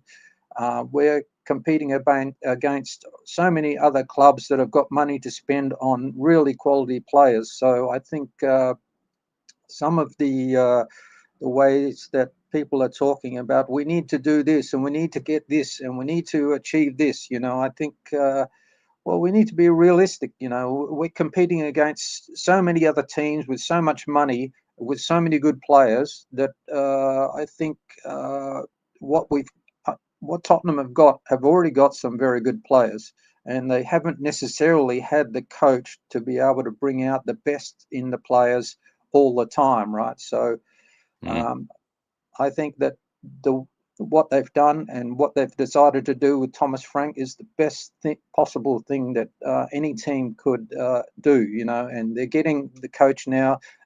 They're I'm sure going to get the best out of the players now. And just be realistic, as you've mentioned, about what can be achieved. And Thomas Frank is the kind of guy who will be thinking, well, okay, I can get the players to this level, but can I get them to this level and that level? And as I said, if you've got a coach thinking that way, who can get the 100% performance and look to the future and look to those higher levels, then that's all you need. And I think Levy, although people have said that he looks at every single dollar, I think from what I've seen under Ange, he is prepared to spend money when he needs to. So personally, I think Levy is a great guy to be running the club, and I do think he's prepared to spend money. And it's also good to have a guy running the club who is not throwing money away, just thinking, oh, yes, we'll get this player and get that player, and not thinking about the expense and whether or not those players are worth the money when you buy them. So I think you've got the best of both worlds at Tottenham. A guy who's running the club, Levy, in a way where he's not throwing money away and that he's making the most of every single dollar. And at the same time, when he needs to spend money, he's prepared to do it. So, David, you've got, yeah. I was going to say thank you so much for calling in, and you've been a great guest. So thanks so much for your input today, and hopefully we can get you back on another fan show very soon. Go Tottenham. Thanks so much, David. Cheers. Right, we're now going to go to Trev.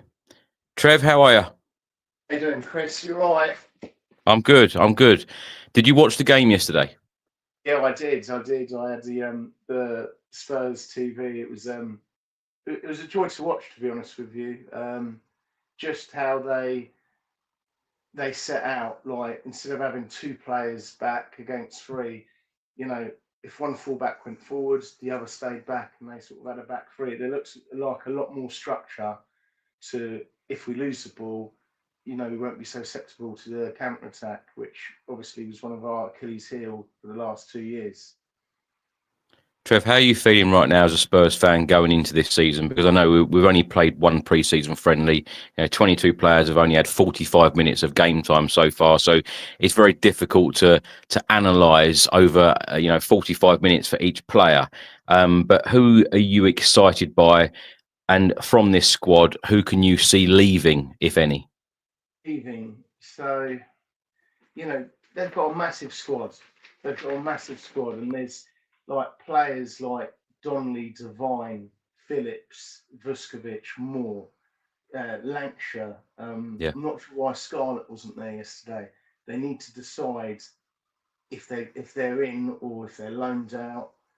Because all of them have got a big future. That's something I think we're in good hands with Frank and Johan Lang. I think, they'll come to a decision, and whichever decision they come to, it will progress their careers. But the only ones, everyone says Basuma, you get rid of Basuma, you've got to bring someone in. Like you've said it, I think, already. I think we need a left back, like a CDM, and the only player I'd say that I cannot see coming back into the squad, and I'm not talking about if we decide to keep Richarlison, he's a number. He's a good player when he's fit, so I wouldn't put him on the list unless we replaced him. The only one I see, I can't see Dragerson ever getting near the first team. Really? Well, with like Romero, Van der Ven, you got Danzo, you got Vuskovic. Like I say, it's only 45 minutes, but we've all been following him for the last 2 years, and I think in his case, he needs to stay at the club for 12 months. You've got Phillips as well, who I was surprised not to see unless he's injured. He had a fantastic time at Stoke. He could have a big future. We need to make space for these two. And obviously they bought the centre-back from Japan. I don't know anything about him. You probably know a lot more about him than I do. But there's a reason why they've bought him. They've got good scout. I would say that was a Postecoglou signing. And yeah, so at the minute, the only one, the other one I've got serious sort of doubt is Solomon. I can't see him getting back in. You've got Sonny there, you've got Odebert there, you've got Tell now. If that's his preferred position, we don't really know. So yeah, like I say, the only ones I can't really see getting into that team or fighting for a place in that is probably Dragerson and Solomon at the moment. Basuma, if you're going to get rid of him, you've got to bring someone in. I think a lot of people have mentioned Paulinho. Yeah, he's a beast of a player, and he's experienced, is what everyone's saying. We need experienced players. That guy's 29, 30. He could do a great job for a couple of years while we've got Archie Gray coming through, That doesn't seem to be really the profile of player that Spurs want to sign at the moment, though, Trev, does it? A 30-year-old. Well, yeah, but in that CDM position. Yeah, I agree, because when Ivan Perisic come in under Antonio Conte, sometimes you just need players to come in and do a job, regardless of how old they are. but I just don't see Spurs signing a 30-year-old because of what we're trying to do and plan for the future. Although I would like to see it, because, you know, experience is experience, and, you know, someone coming in and doing the job straight away. I probably should have said, actually, you mentioned Phillips. Phillips was an unused sub on Saturday. Yeah, he was on the bench alongside Austin, Abbott, and Yang. They're the only four that didn't get game time. And I probably should have probably read this list out when we started. So the starting 11 for the first half was Kinski, Poro, Romero, Danso, Udogi, Bentancur, Sarr, Devine, Johnson, Solanke, and more. And then 11 subs at half-time: Vicario, Spence, Blizovic, Van der Ven, Davis, Basuma, Bergvout, Donnelly, Kudus, Lancashire, and Heung-min Son. So yeah, 22 players getting 45 minutes and 4 unused subs. But I expect all of that to probably change up next week at Luton. Trev, what do you want to see at Luton next week? Pretty much more of the same, to be honest with you. I would like to see him, you know, give the youngsters a chance, like Donnelly, like Devine, like Bruskovic, because like Thomas Frank has said in his interview, he wants to have a good look at them before he decides. And I think before this tour, when we got Arsenal, I think, is it West Ham? I think Luton. Newcastle. I think that's a really good game, Luton. You know, they're in the same league as Reading. And that's a good chance to give them an opportunity and have a good look at them. You know, so like I say, like to see a lot more Kudus. He looked, you know, game changing. Yeah. You know, that's a position where I think we've not enough has been offered. You know, Johnson's a brilliant finisher, but I don't see him doing what Kudus does in the rest of the game, which I think we need more involvement in. Trev, although we've seen the board showing ambition in almost spending £120 million in the matter of a couple of days by signing Kota Takai for £5 million, then Mohamed Kudus for 55, and then hopefully the £60 million, if not a little bit more, on Morgan Gibbs-White. So £120 million, we were all excited. Is there a part of the board thinking, well, Thomas Frank, we've appointed him because he improves players. He's going to improve this squad. He's going to improve every single player.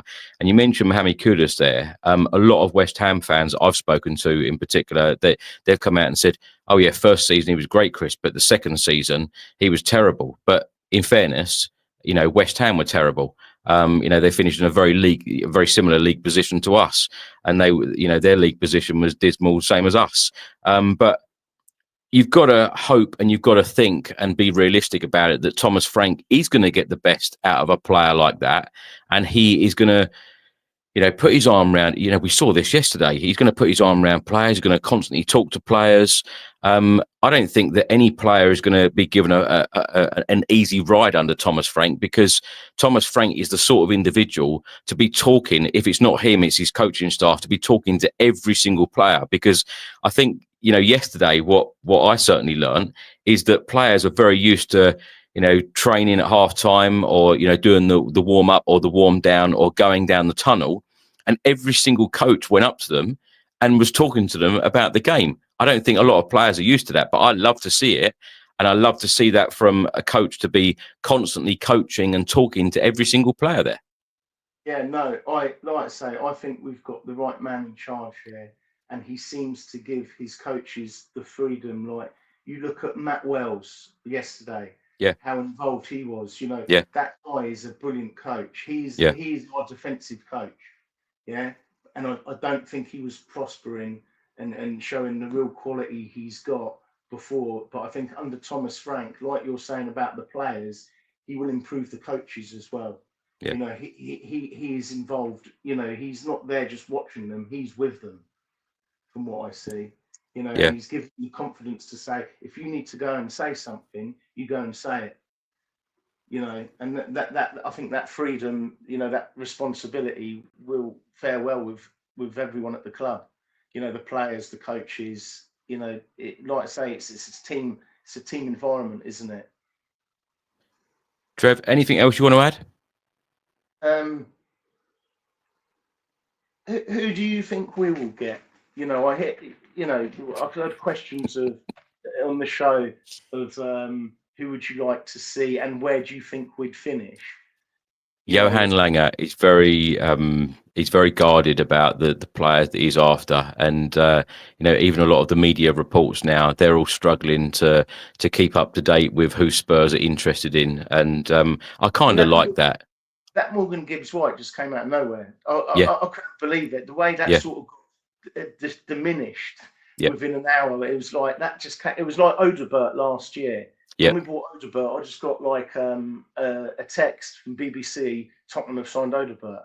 Yeah. And, I didn't know a lot about Odegaard, to be fair, but I do know a lot about Morgan Gibbs-White. And I just thought, this £100 million in a day, this is going well.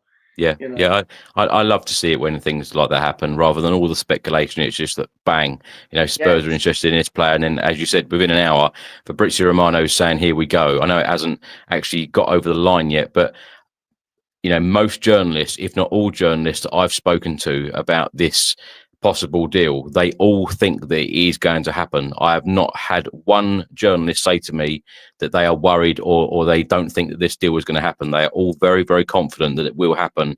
It is just a matter of time before this deal gets over the line, because I think it's pretty simple that the player, if it does get to this position, the player just needs to come out and say, look, I want to go to Tottenham. And then I think that this deal is going to get done. And Nottingham Forest are not going to have a leg to stand on in that regard as well. But in terms of who we need, Trevor, I think that we definitely need a number 6 in this team to really protect the defence, whether it's going to be a back 4 or a 5 or a back 3, so to speak. So I just feel like we need that real quality midfield player who is out there, who Spurs could go and get. Of course, that is the scout's job. And I feel like it is impossible. And I know I ask this quite often to all of the guests on the podcast and the fan show. I always ask the question, but whenever I get asked it, I'm like, I have no idea. We all say who we would like to get in, but what is realistic? And I'd love Rodri, but exactly. Yeah. That's when you can think to yourself, we might be able to contend for a title, but we're not going to get him. And with what we were saying earlier about Paulinho, obviously a lot of people are mentioning him. The only real stumbling block there, I don't actually think, is his age.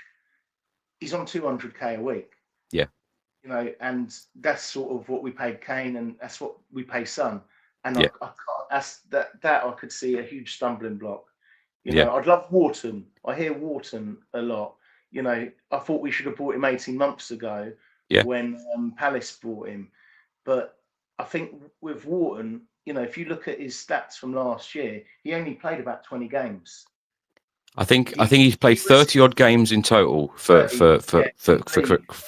Palace, but 18 million pounds he was up for then, rising to 22, and now he's worth 100. So very unrealistic that we're going to get Adam Wharton, I think. Yeah, I think so. But like I say, we've got grades to progress. I think Basuma on his day, and I'm sure you agree, is a great player. Yeah. But it's the consistency factor. Yeah. Yeah. If he could give us 8 out of 10 games, See, 3 out of 10. I think that is going to be a very interesting situation. If Yves Basuma does end up playing at Spurs, I feel that the club, and I feel like to a certain extent a number of fans, would probably feel confident that someone like Thomas Frank will get that consistency out of a lot of players that have been inconsistent for Spurs in the past couple of seasons, if not the past few managers, certainly under Ange Postecoglou. But Ange criticised Yves Basuma a couple of times last season. He does need to give more. There was an incident in the game against Reading on Saturday where he was passing the ball out to Heung-min Son. He didn't reach Heung-min Son. He actually passed it out, to the crowd, which he was very disappointed. He actually punched the floor. He was so disappointed in himself. But, a lot of these players, particularly during pre-season, do need to give absolutely everything, because when a new manager comes in, it's almost like you're auditioning and saying, look, this is what I've got to offer. I want to be in the starting 11. And there's no player ever wants to be sitting on, I know it's about squad and it's about rotation, but every single player wants to be in that starting 11. Every single player wants to be playing in those massive games, those Champions League nights, both, home and away. They're massive games, and every single player wants to, be a part of that. So consistency is an absolute must and a key here for next season. And Thomas Frank is a master at that of making players consistent and making underrated players really good players. And really producing the job that he wants them to do. So it's quite exciting in that way. Trev, last question for you. What would be a acceptable season for you, first season under Thomas Frank? I look at it and I think, we finished, what was it, 17th? I think we can definitely finish 7th. Yeah, with I think the improvement from 17th to 7th can come quite naturally with the coach we've got and the players we've got. Mm-hmm. I think it will be difficult. I think our challenge won't be top 4, but maybe that 5th place, breaking in between Villa and Newcastle.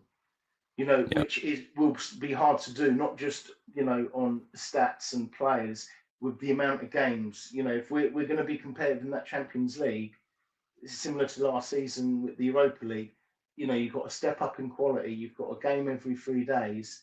So for me, I would be happy with 7th, and obviously by starting off the season winning the European Super Cup. Yeah.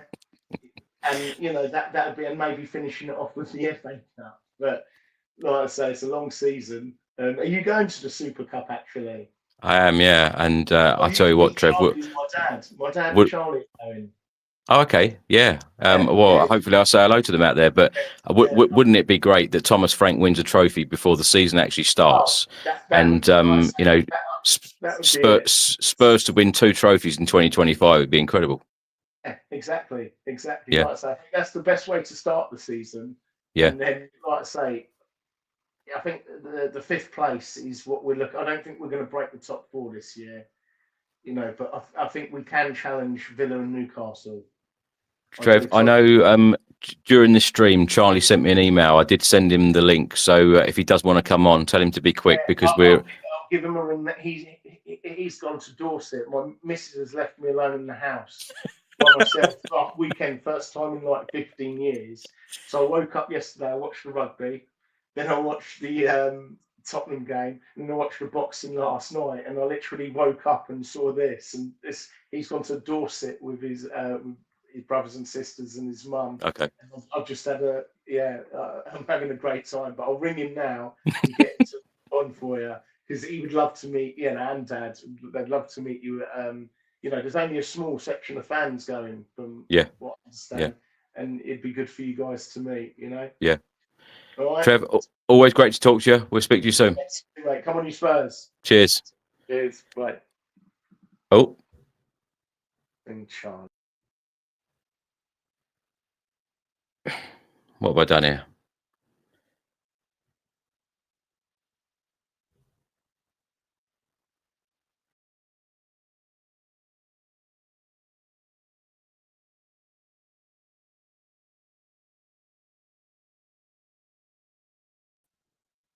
There we go. I'm back. Couple of technical issues there. Right, I'm going to go to Australia again to speak to Elliot. Elliot, how are you? Hi, mate. I'm good. How are you? Yeah, very good. Thanks so much for getting in touch. I know you got in touch during this stream. We've sent you the link. So if anyone else does want to get involved in today's stream or a future one, please do send me an email. It's tottenhamfanchris@gmail.com. Elliot, how are you feeling right now as a Spurs fan? And I suppose I should ask you about the sacking of Ange Postecoglou, considering you're in Australia. Yeah, I'm feeling good. I'm not going to lie. I was really excited when Frank was announced. I didn't know much about him, but it seems, he's a bit more less pragmatic than Ange. I was a bit sad when Ange was sacked, but it's understandable. Tottenham finished 17th. It's not a great league position, but I'm really excited for what Thomas Frank can do. And I think that watching last night's game, I got even more excited seeing players like Kudus and seeing players like Luka Vuskovic, who I had my eye on ever since he was announced. I've kept an eye on him for nearly 2 years, through his loans, seeing him score goals, and I'm really excited to see him play for Spurs now. So yeah. Elliot, I don't think there's any doubt that we have got a very exciting squad, particularly for the future. I think a couple of years down the line, when all of these youngsters really develop, it could be very, very exciting for us. Do you feel that though that we still need a couple of real experienced players in this team and in this squad? I'm always of the view that you can never have that many like young and upcoming players in the squad. But I do think that right now, especially in that number 6 position, there needs to be someone that's a bit more experienced, someone that's played for a longer time and that has more games under their belt. So maybe like a couple more experienced faces. I still wouldn't go for anyone over the age of like 28 because I think we do have like some of the more players like Vicario and Son. We don't know if he will stay, but we still have those players in the squad that are around and that can mentor these up and coming players. So yeah, maybe like a couple of players from like the 24 to 28 sort of range. I think that'd be pretty good. Elliot, what do you make of the Heung-min Son situation? Do you think that he will be a Spurs player? Would you like him to still be a Spurs player at the start of the Premier League campaign? I think a lot will come out from the career tour when they go. I think that he's obligated to play in the Korean games. And I think that depending on how those games go and the upcoming friendlies, I hope he stays, but if he's simply not up to pace, then realistically, it might be time for him to go. And I hate to say it as a Korean as well, but it might be time for him to go. And he's been a legend for the club. Yeah, certainly. Some of the younger players, Elliot, we saw last pre-season that whenever these youngsters had opportunities, they really did grab the opportunity, which is great to see. But some of the youngsters didn't really get opportunities in the Premier League last season under Ange. Players like Donnelly, who have had really good and successful loan spells away at their respective loan clubs. What do you think happens to them? Is it another loan spell? Do you think Thomas Frank will really start integrating a lot of the development players? Because I mentioned Alfie Devine. I felt in the first half yesterday, he was really lively. And, I also said earlier that these players are very used to playing week in, week out, some of them every single minute. So when they do come back, they want that opportunity. How is Thomas Frank going to make sure that everyone is happy, particularly a lot of these development players who are still developing? Ideally, you want all these talented players in your squad, and ideally so you can call them at any time during the season, and if there are injuries. But I think the current squad is pretty big, and I think that if we want to keep everyone happy, Frank will have to, make a judgment through training and through these preseason games, and keep players as he's fit for his squad. I don't know, like the playing time wise, I don't know how that will work. But for the players that he feels needs more development, he needs to make the decision quickly and needs to make them available on the loan market so they can go to a good team and get good minutes under their belt again. And hopefully they can come back next year and play a part in the first team squad. For Donnelly and Devine in particular, I don't think they'd fit in right now. They did show a lot yesterday, and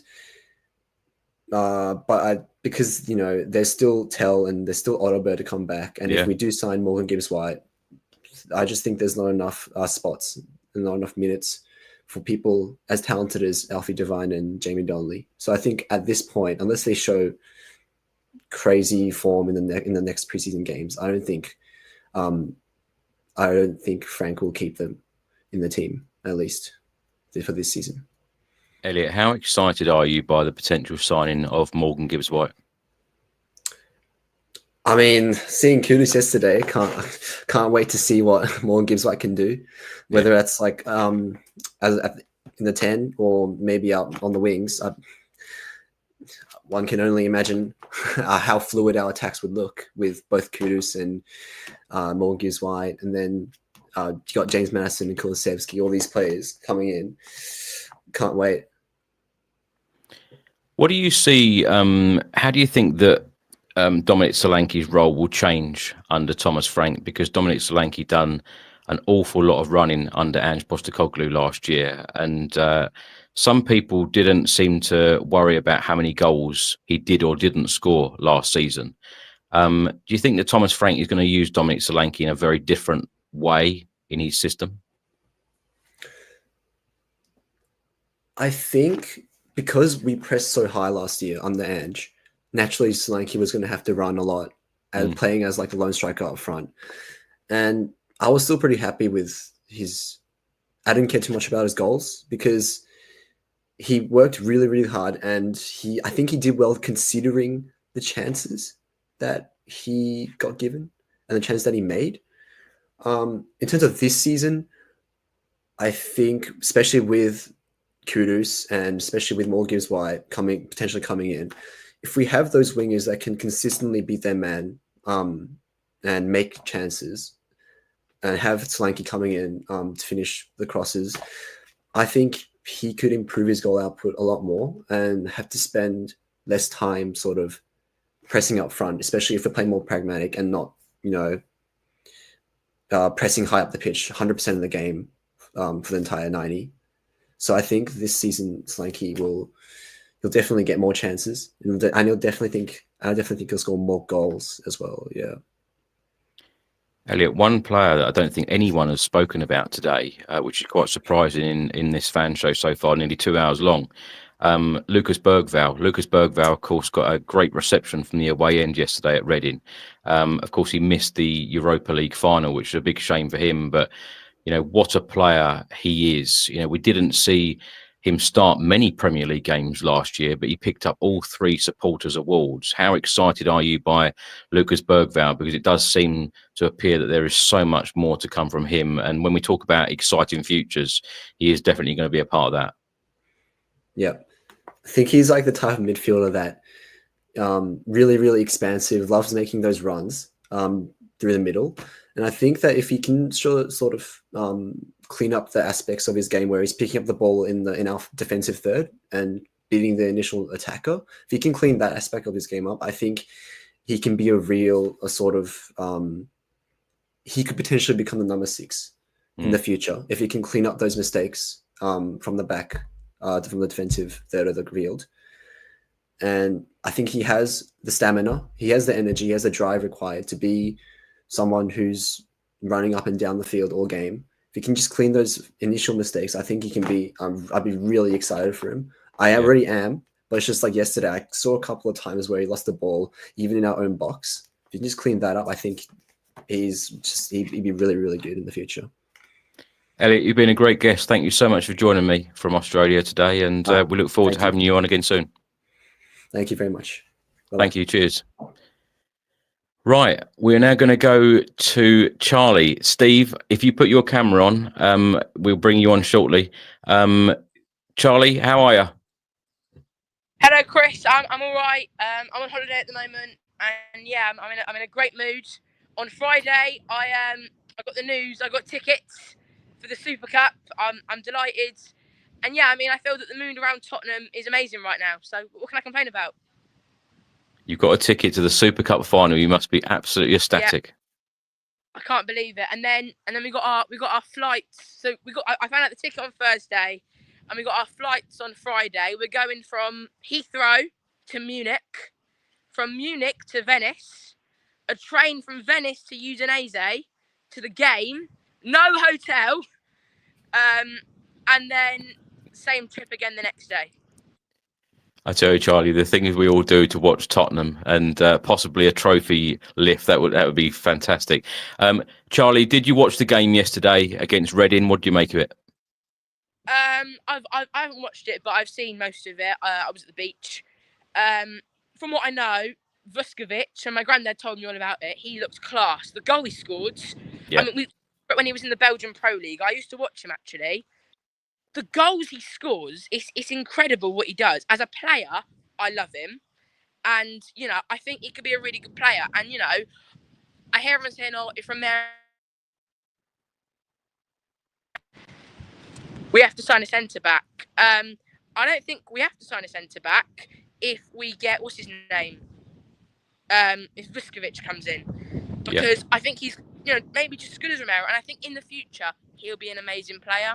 Mo Kudus, first game gets an assist. It's bright times. Frank Ball's on the up, and yeah, I'll definitely be watching the Luton game because I'll be at the game. So yeah. Charlie, how excited are you by the signing of Mohamed Kudus? Because Sorry, can you hear me? I can't hear you. Yeah, how excited are you by Mohamed Kudus? Hang on a minute. Hello? Hello. Charlie, how excited are you by Mohamed Kudus? I can't hear you. Right, we'll come back to you. We'll come back to Charlie shortly. We're going to go to Steve. Steve, how are you? Hi, Chris. How are you? Good summer? Very good summer, thank you, Steve. Yeah, it's all come around very, very quickly. Pre-season started already. Of course, the win at Reading, Luton up next. And then, of course, the Asia Tour, Bayern Munich, PSG, and then we start at Burnley. So it's all coming thick and fast. A lot of work for Thomas Frank and everyone at Tottenham to do, but it does seem exciting. Everyone does seem to be in a very good mood. I think the mood will certainly be lifted yet again if we could get this deal done for Morgan Gibbs-White, which I tell you what would be a real statement signing. Steve, how big a signing would this be for Spurs? What sort of mood would it put you in, and what else do we need to do in this transfer window? Oh, it'd be massive. Like everybody said today, when Kudus was announced, and then all of a sudden Morgan Gibbs-White was going to be announced, I was like, this is really exciting. Really, really looking forward to it. Obviously, there's a delay on it now, but no, for him to sign, that would be the player we're looking forward to. I think it would be great for him to be joining us. So, yeah I'm excited. With regard to the transfer window, I think we need cover at left back. I think we probably need that number 6 and then possibly a backup striker as well. Do you think?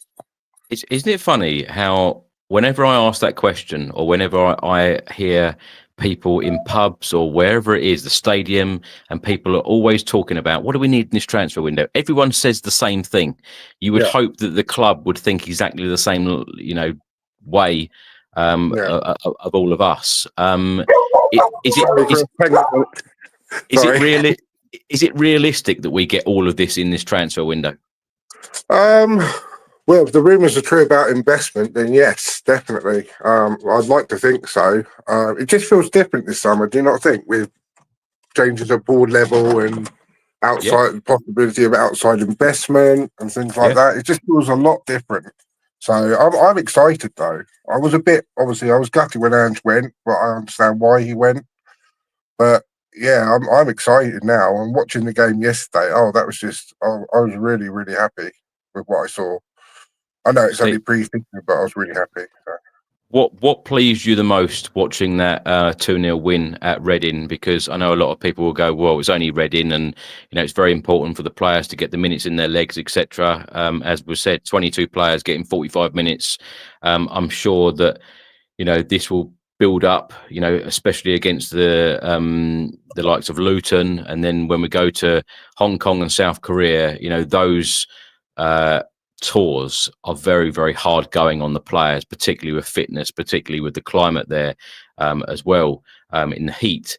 What do you want to see at Luton next week? I'd like to see maybe Vuskovic get a bit more game time, more than 45 minutes, because I thought he was outstanding. Kudos to start, hopefully. How far away is Madison, Kulusevski and Dragsin, do you know? Are they going to be involved next week, or are they a bit away still? Sorry, Steve, say that again. Madison, players like Madison and Tell and Gray, are they all going to be available next week? Tell and Gray might be available for next week. Madison, no. Kulusevski won't even make the start of next season. So hopefully he will be back sometime during August, September. Solomon's only got a minor calf injury. Kota Takai's got a minor issue. He'll be training next week. Richarlison is expected to play next week, said Thomas Frank. So, yeah, a lot of players coming back. But as we say, it's all about fitness at this stage. But when you think about after the Asia Tour, when we go to Bayern Munich to play that friendly, I expect that would be a very, very strong team. Yeah. I'd like to see Kel get some game time, maybe. if he's back, maybe Archie Gray as well. But I don't know. I'm just hoping the momentum can just keep going, and we have a good pre-season, and then we get into that Super Cup with a bit of confidence. So, Steve, on a light-hearted note here, we keep hearing your dog barking. Is this the tell everyone about the singing dog? Well, yeah. Well, I was saying, "Come on, you Spurs," and he said, "Come on, you Spurs." Like I showed you the video, he actually was singing, "Oh, when the Spurs go marching in." I recorded him trying to do that, and I was trying to send it to you, but I can't send it to you. So I've got him doing that when the Spurs go marching in as well. Is it a bit much, or putting him on the spot to do it now? He's outside now, so he's been quiet. He's been quiet all the time, and as soon as I come on, he's like, "Oh, I'm going to start making noise again." Bless him. But yeah, no, I'm excited, Chris. I'm really excited for the season. I've got a lot of optimism. Hopefully, I'm going to try and be there for the first game against Burnley. Fingers crossed. Tickets go on sale tomorrow, so I'm going to try and bag a couple of tickets on my birthdays to go and see Spurs. So it's my birthday tomorrow, so I'm going to be on the computer at 10 o'clock tomorrow morning trying to bag a couple for me and my son. So, well, happy birthday for tomorrow, Steve. Hopefully the dog has learnt happy birthday as well, and hopefully he'll be able to sing to you. Yeah, definitely. But yeah, no. Can I just say, thanks for all your videos, content, everything that you've been doing over the summer. Thank you. It's nice to be keeping in touch with Tottenham, isn't it? And it's I'm excited, Chris. Good. That's what we love to hear. We love to hear Spurs fans saying how exciting it is for the new season. Let's hope that Thomas Frank does get off to a winning start in competitive competition, starting with that PSG game, and then of course the Premier League season starting. Burnley at home, Manchester City away. No easy game in the Premier League, but it would be great to get off to a winning and really good start. Steve, as always, great to talk to you. Have a great birthday tomorrow, and we'll talk to you soon. Take care, Chris. Cheers. Take care now. Cheers. Right, we're now going to go back to Charlie. Hopefully we can get him back. Charlie, we got you back? Hello, yeah, I've moved place. I'm closer to a telephone box now, so yeah, I'm all right. Nice one. I went on YouTube so I could hear your question. You said, how excited are you about Mohamed Kudus? Yeah. And honestly, I have a friend at school who's a West Ham fan, and he goes, "Oh, I don't care. He's not our best player. He's rubbish. He's not going to do anything good for you." And I've seen the highlights from him yesterday, and I watched him at the West Ham game last year. I was at that game.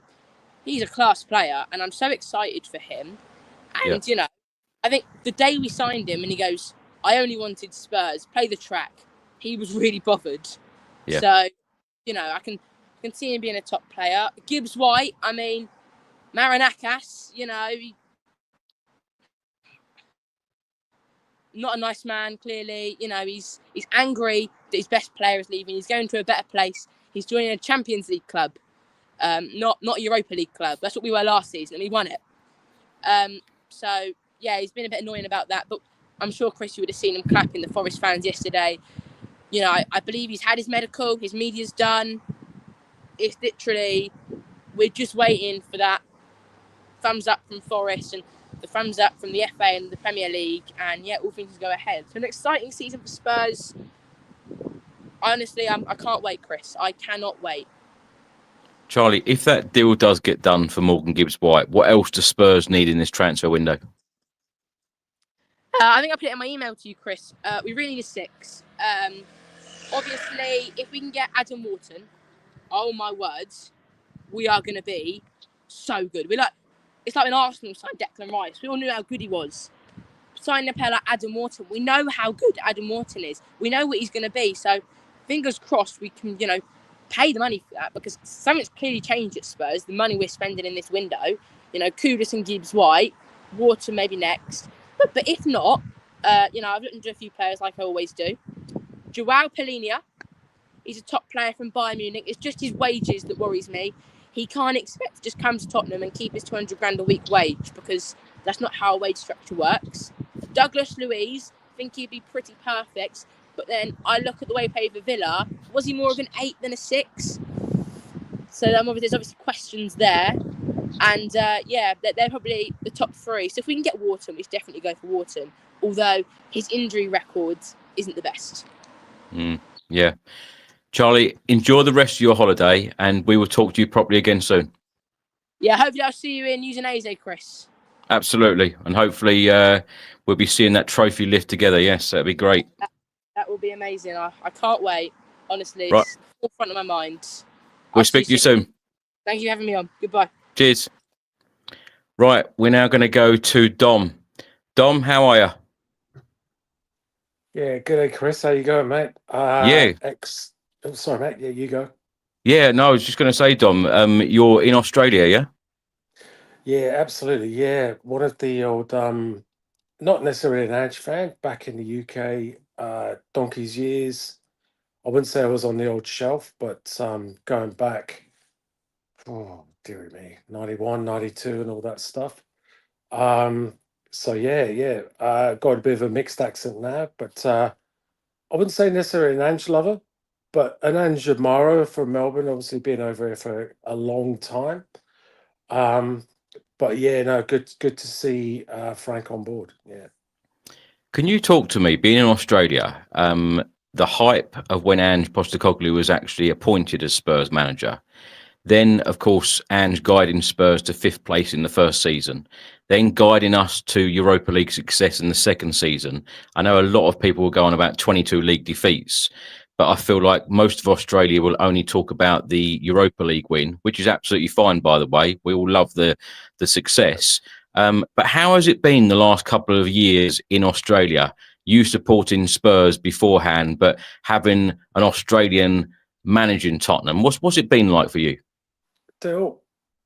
It's quite tribal in regards to the fact that soccer in I've said the soccer word, haven't I? Football. There you go. That sums it up. I won't pick you up. You say what you like.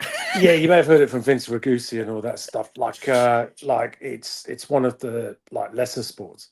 So it was like more disbelief that he actually became a coach of a big team in the Premier League. So yeah, the fifth in the first season was considered, that was solid. Like me myself. Second season, it does struggle for kind of coverage here a lot, unless you've got the diehards, you've got the Melbourne Supporters Club and all that stuff. But second season was a bit like, it's like I think he gambled quite a lot on what I can do for getting a trophy, and I do feel he got found out. I'm going to go against a lot. There's going to be a lot of Aussies here that are going to be worried about that. But like for Spurs, it's not acceptable, really. At the end of the day, I love the guy to bits. It was a massive coup for Ange. It was a massive coup for Australia for him to coach Spurs. But at the end of the day, it's like you got to be able to manage quite a few things. So that was my take on it. Dom, while we've been recording, The Athletic have just reported here in England that Morgan Gibbs White is expected to be a part of the Nottingham Forest squad that does fly to Portugal for a pre-season training camp next week. It's actually tomorrow morning, Monday morning. Beyond that, the future remains uncertain. What do you think happens here with this Morgan Gibbs White situation? Because I don't know whether you were listening earlier. All the journalists I've spoken to, they're all pretty confident that this deal is going to be done, but it's just going to take a lot of time. Yeah, I think Marinakis is pretty difficult to deal with. I think he will dig his heels in a little bit more. I think, going on what the journalists are saying, like, I think maybe an extra 5-10 mil might be able to get over the line before it goes to, the legal Eagles, which it already has done, I think. But I shouldn't see it taking too much longer than a couple of weeks. Like, if it doesn't go through, I don't know. He seems like a pretty heavy bloke. I mean, it's going to be a bit tough to get it through, but hopefully common sense should prevail, really, at the end of the day. That's my force.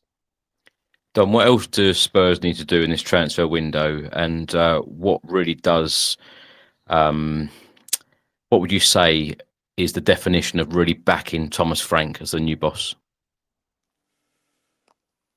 This is a tricky one, right? Because everybody's always talked about, the last couple of sentences with Vinay and excuse the pronunciation and Mr. Levy saying, we want to win the Champions League and the Premier League. That's aspirational. Of course, that's not going to happen in the first year. Like, you've got Liverpool buying Verts and all that stuff, etc. and other players. I think backing him, I think a number 6 is critical. Yeah. When he plays the 3-5-2 formation, although we've got Danso, we've got Romero, like there's always question marks around Romero. You probably need another centre back there just in case. And controversially, like I love Dom, I love Solanke. It's not just in the name, but I know he was doing a lot of tracking back for Ange and all that stuff. I think if you give him the service with the Kudus, it's controversial. I think Tell for me felt like a lazy-ish kind of loan to permanent thing. I think a number 6. I think maybe look at the left flank again, and really controversial. He was our top scorer, Brian Johnson, like on the right. Like I know Kudos is there, but something. I mean, Richie for me as well has got to go as well.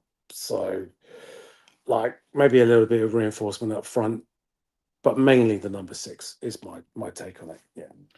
You mentioned Romero there. Do you think that, and there's been a lot of speculation about him possibly going out the door, do you think that making him as club captain for next season, do you think it makes him feel more important, so to speak? Yeah, I do. I don't think he is ridiculously money driven. If he was, I think he would have really, really pushed at a younger type age, or after when he won the World Cup with Argentina, he would have tried to go to Barca, Real Madrid, etc. He stuck around, regardless of all the this, that, and the other. Like he stuck around. I think he would stay 100% if he was club captain. Yeah, because he stuck around for a while. Like despite all the rumors, he doesn't help himself at times. The classic. I come from the age-old. Sorry for the younger crowd. I come from the 30 years ago where it's like, oh, it's misinterpreted and, on El Globo Sport and all that stuff. I don't really think he comes out that much and says that he doesn't want to be at Spurs. I think it's a lot of smoke and mirrors that goes on about him, and he's still here, despite all that stuff. Yeah. But I think he does like the club. I think he does. I think there's the connection with Osvaldo Ardiles and Ricky Villa and all that stuff. Yeah. Dom, last question for you. What would be a successful season for you? And most importantly, a realistic season. But in terms of Thomas Frank, what do you think the majority of the fan base would be happy about?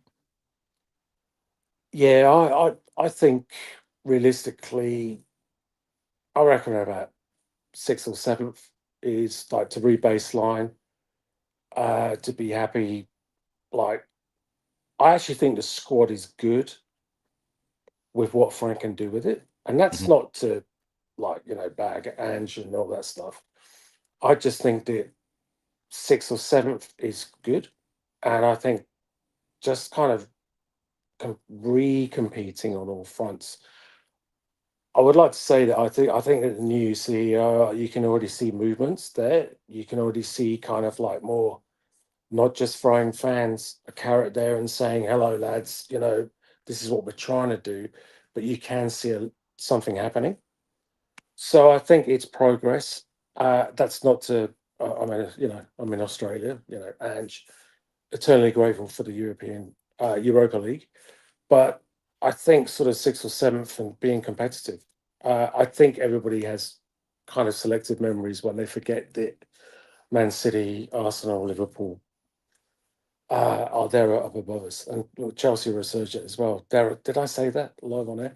So yeah, there's other teams that are out there that are pretty good, and they've got investment. So I think around sort of competing 6th or 7th. I think for first season for Frank is good enough. But I like the guy. I like the guy. Yeah, I thought it was very interesting in his press conference on Friday, Thomas Frank saying that the last time that Spurs were able to compete on all fronts was back in 2019, which of course was under Pochettino, and the year that he left, the year that he took us to the Champions League final. So, yeah, I think there's a lot more to do in this transfer window. Hopefully there is a lot more to do. Hopefully Spurs can get this deal over the line for Morgan Gibbs-White. Dom, you've been a great guest. Thank you so much for joining us, and hopefully you can come on again very soon. No worries. Thanks, Chris. Thanks. Cheers, mate. Now, Dom was the last guest of this fan show, so thank you so much for watching, everyone. Thanks so much for listening. Remember that these shows are live on Facebook, X, and YouTube, and they are then uploaded to all audio platforms. So however you like to watch or listen to these shows, they are available everywhere. As I keep mentioning, if you would like to appear on a future fan show to talk to me about anything Tottenham, anything you like, I can either ask you questions or you can come on and talk about whatever you want to talk about. Please do send me an email. It's tottenhamfanchris@gmail.com. As I mentioned earlier, we will be running these fan shows after every single game during the season, so you will always get an opportunity to come on. So if you can't make one show, hopefully you can make the next one and have your voice and opinion heard. Yeah, if you are watching on YouTube, please do hit that subscribe button. We are now very close to 180,000 subscribers, which is absolutely unbelievable. And one subject that I actually failed to ask any of the guests about, the Bill Nicholson gates. Now, I actually visited the Tottenham Hotspur Stadium before the Reading game on Saturday and did a short video or a short stadium update there about the Bill Nicholson gates. Do check it out on YouTube. I'm absolutely delighted that the Bill Nicholson gates are back at the site of the Tottenham Hotspur Stadium, because of course they were taken down in 2015. So they haven't been there for 10 years. So that will definitely be an area whenever anyone is at Tottenham where you want to go to have a photograph done. Iconic, historic, yeah, fantastic piece to have back. And fair play to the Fab and the Tottenham Hotspur Supporters Trust for them getting that conversation moved on, so they were actually installed back at Tottenham. As I said, if you're watching on YouTube, please do hit that subscribe button, like, share, and comment below. And if you are listening to this on an audio platform, please do hit that follow button and leave a review if you can. Have a great week, everyone. We will be back again with some more updates. And come on, you Spurs.